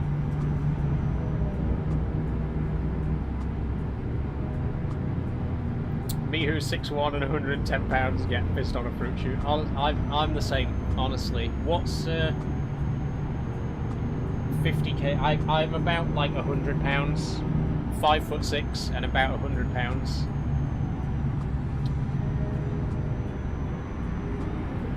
It means I do not handle alcohol very well. The bus is the new one. Yes, you told me about that, Mega Rocker. I think it was you who mentioned it before, the bus. And I did say I was going to look into it. Put it in the suggestions channel, because anytime someone suggests a game to me on stream, I immediately forget it. Put it in the suggestions channel, and then I'll actually remember to check it out. How's your stream going so far? Very good, Carissa. How are you doing today? Sophie's a giant, says Mega Rocket. Yeah, you're quite tall, Sophie. 6'1". Didn't realise. I mean, I never asked. It's a bit of a weird thing to ask. Hey, chat, how tall are you all? But since we're sharing, I'm 5'6". Now you tell me how tall you are.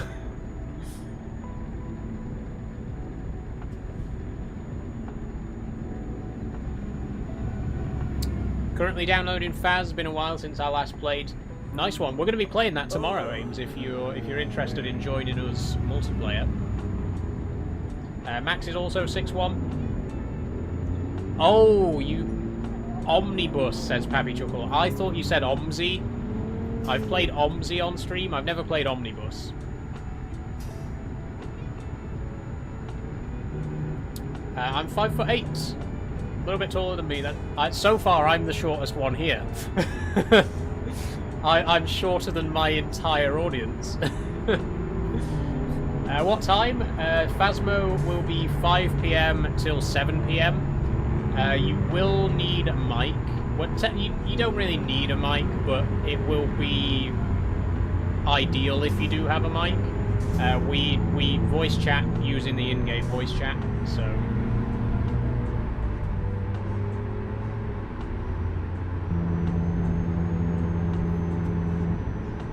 And I wear heels too on occasion.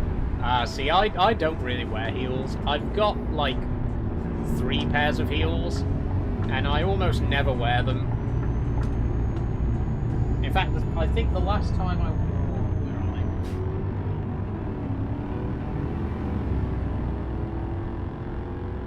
they? I've got these heels. Look at this.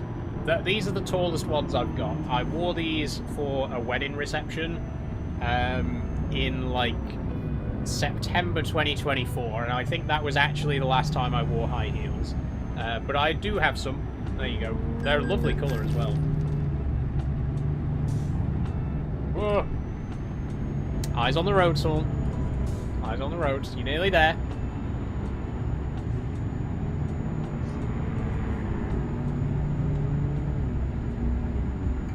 Actually, you're not nearly there. You're nowhere near there. I'm going to have to pull over just for a second.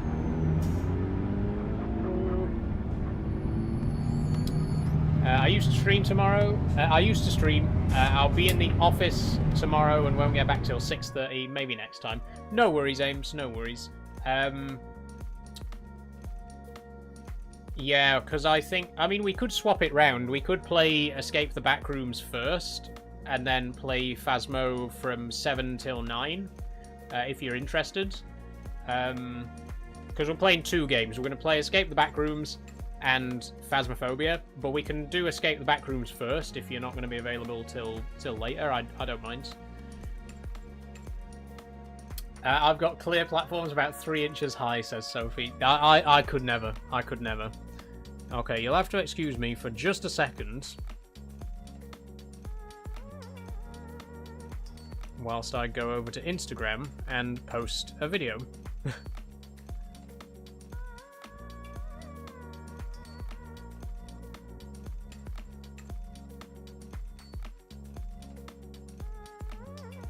The annoying thing about Instagram, I think I've mentioned this before, but the annoying thing about Instagram is you can schedule a reel, or you can have a reel automatically added to your story, but you can't do both.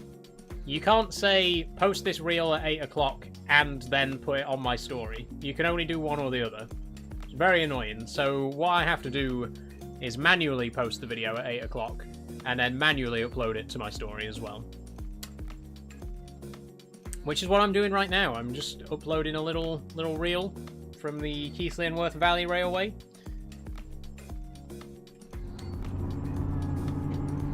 I can keep driving while it's uploading. I don't need to be watching my phone constantly or anything.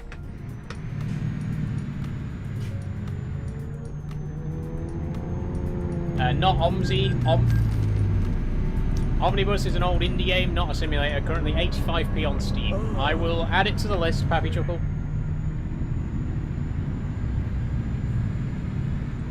Do you use Discord or Instagram? I mean, I use them both for different reasons, you know. I use Discord for talking to people. Instagram just for posting. If that's okay, I'll sign in on my PC at home once I'm back and I'll see where you're at. That's fine, Ames. We will play Escape the Backrooms first. Pappy Chuckle, are you interested in joining for Escape the Backrooms tomorrow? If you are, it'll be 5 PM till 7 PM.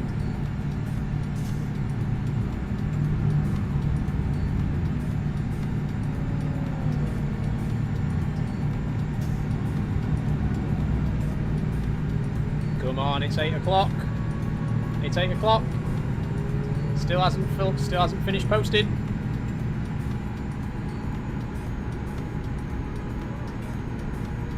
Is Ashendak your Discord username? Yes, it's the same username as on Kick and Twitch. It's uploaded! The reel's uploaded, everybody. No, it's not. It still says 90%.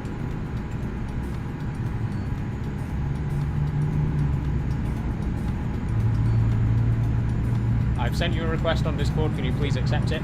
I'll take a look after the stream, Carissa. Hi, I'm back. Took a lot longer than usual as there was an accident on the motorway, but I hope the stream went well. It did, STFC. It's been a pretty good stream. If there was an accident on the motorway, it might have just been me. It might be my fault. We've been causing plenty of accidents on the motorway in Euro Truck today, let me tell you. Okay, my reel's uploaded. Yay!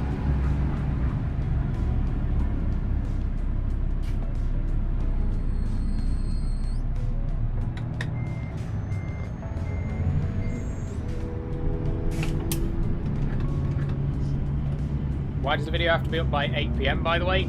That's just when I post my videos. That's my routine. I've noticed that if I post at the same time every day, I get more views than if I just post, like, willy-nilly. So I always make sure to post at the same time every day. Around 8 o'clock.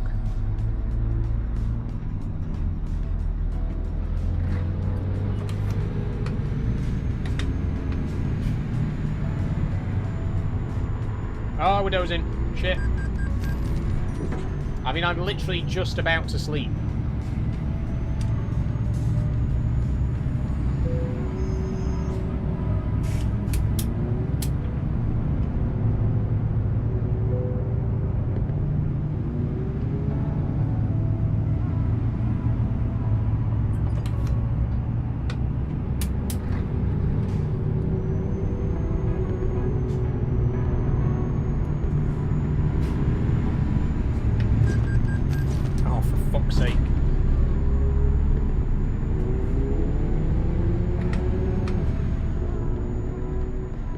The earlier one might be a bit tough as I get back home around 5-ish and need to have dinner and clean. Ah, I see. We're kind of double booked, aren't we? I mean, I'll think about it. unfortunately, it's going to be one of those situations where can't please everyone, right? Someone's going to have to miss out, unfortunately. I'll think about it. I might ask in the Discord and see what time everyone else is around, because I know that P is probably going to want to join for Phasmo as well. Max, I don't know if you're going to be around for Phasmo, but you're more than welcome if you are. I'll see if I can find out which works best for as many people as possible, but unfortunately, yeah, someone's going to get the short end of the stick, I'm afraid. I start working at 8:30 on Wednesdays and don't finish till 4:30. That's alright, that's alright. Chuckle, I understand.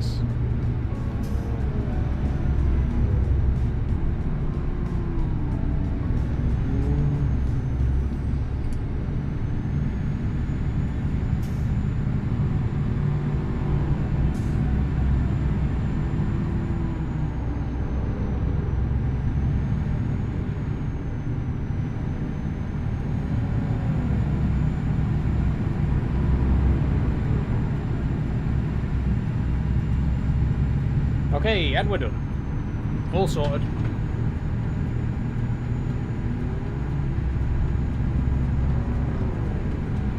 Gonna lurk so I can lock in for work for a little bit. Still watching so no one goes too crazy. No worries, Max. It's fine, do what's easier for you and everyone else. Thank you, Pappy Chuckle. Ames says, always another day, I'll still sign in when I'm back and see where things are. I'll think about it. I'll think about it. Like I say, I'm sorry I can't please everyone in this case, but I'll do what I can and try and come up with a solution that works for as many people as possible.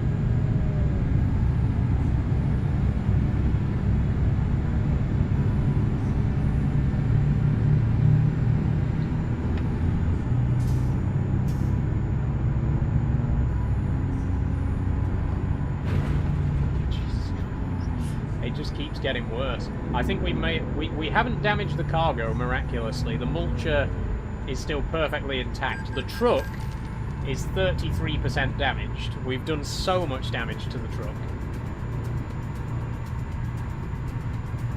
And we are currently doing 77 in a 60 zone.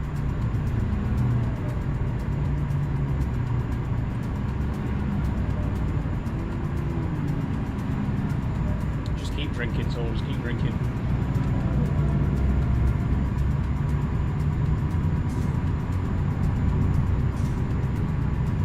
Where is it you're going and what you're carrying? We're going to Manchester, and we have a mulcher on the back.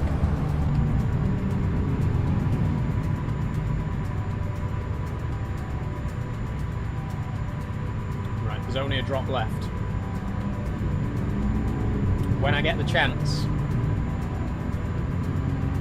for one last swig, I'm going to take it. I'm going to take it. I'm taking it. I shouldn't have taken it. Fucking hell.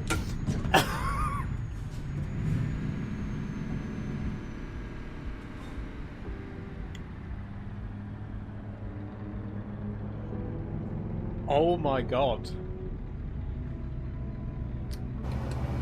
Oh my god.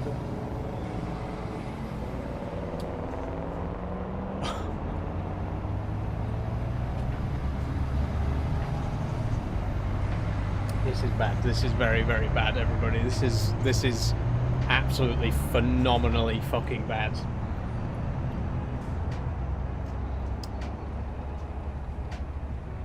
Take my license off me.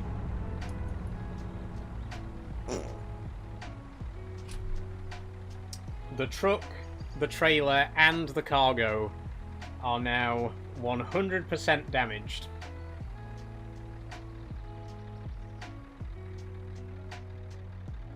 And you know what the worst part is?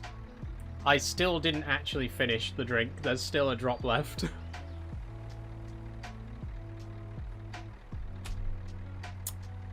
There we go. So, This entire stream has been a PSA about drink driving. I'm going to end it here because this job is completely unsalvageable at this point. Let's just say no more about it. I will not accept my progress. We'll pretend it never happened.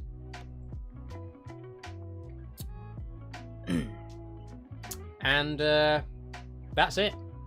That's all we got time for today, everybody. So I guess we have another memorable moment right now. We have another one for the memorable moments list, which I'm sure will be remembered fondly for years to come. Tonight, Saul drinks and drives. Saul undertakes a HGV, and Saul flips into a sunflower field. Indeed I did. Indeed I did. All of that work and just absolutely fucking totaled it right at the end. What a stream. What a good stream. Thank you very much, everybody, for watching. I hope you've had a fantastic time. I certainly have. Don't drink and drive, kids. Let this be a lesson to you. And also, don't watch my streams, kids, because they're not for under 18s. But if you are, don't drink and drive. How many levels did I miss on the back rooms? I also have Phasma, but I haven't touched it for years. I did look in the menu and got into lobby and was really confused with how much it changed. That's fair enough. Happy chuckle. We got to the pool rooms, the area with the giant swimming pool thingy. That's as far as we got. So I think we progressed through like 2 levels in the 90 minutes that we did in the last stream. Not a huge amount of progress, but we're a little bit ahead of where we were last time you joined. But yeah, that's all we got time for today. I just want to reiterate before we finish, thank you so much, everyone. It's hard to believe that we've been affiliated for over 3 months now, and we've had so many amazing people subbing and watching, and you know, we've been doing live streaming for over 2 years. I just really love this. I love what I do. I really enjoy what I do. I hope I'm still doing this in 5 years' time. Hopefully in 5 years' time I'll have made enough of a success of it that I can, you know, not have to live with my brother. But we'll see. We'll see. Right now, I'm happy with the way things are. I love doing what I do. I love making videos. I love live streaming. I appreciate you guys so much.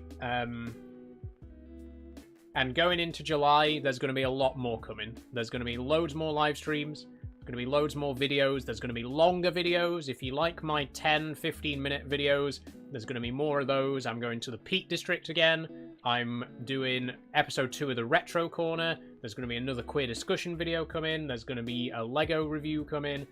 There's going to be loads and loads of videos. There's going to be loads of streams. There's going to be new multiplayer games. If you want to play Mecha Chameleon with me, if you want to play Phasmophobia, Escape the Backrooms, all these other multiplayer games that I play, the schedule will be going live on Discord tomorrow, so you'll be able to see exactly what I'm streaming for the entire month. I'm really looking forward to it. So excited. It's been a great time. Great stream tonight as well. Sadly, we lost a lot of progress at the end of Euro Truck there because I can't handle my drink, but it went well on the whole. The Snowrunner was really fun as well. I do also just want to say one last time before we finish, the Mermaids fundraiser is still open. This is your last chance, for real this time. This is your actual last chance to donate. I kept it open after the fundraising streamathon. I just forgot to close it really, but it's still open, and I thought since it's the last day of Pride Month, now would be a good time to close it. So if you would like to help support some a really amazing charity that helps trans young people in the UK this Pride Month. Please do click the link. Go to... Okay, that's not the correct link. Let me just get the correct link for you. Tiltify.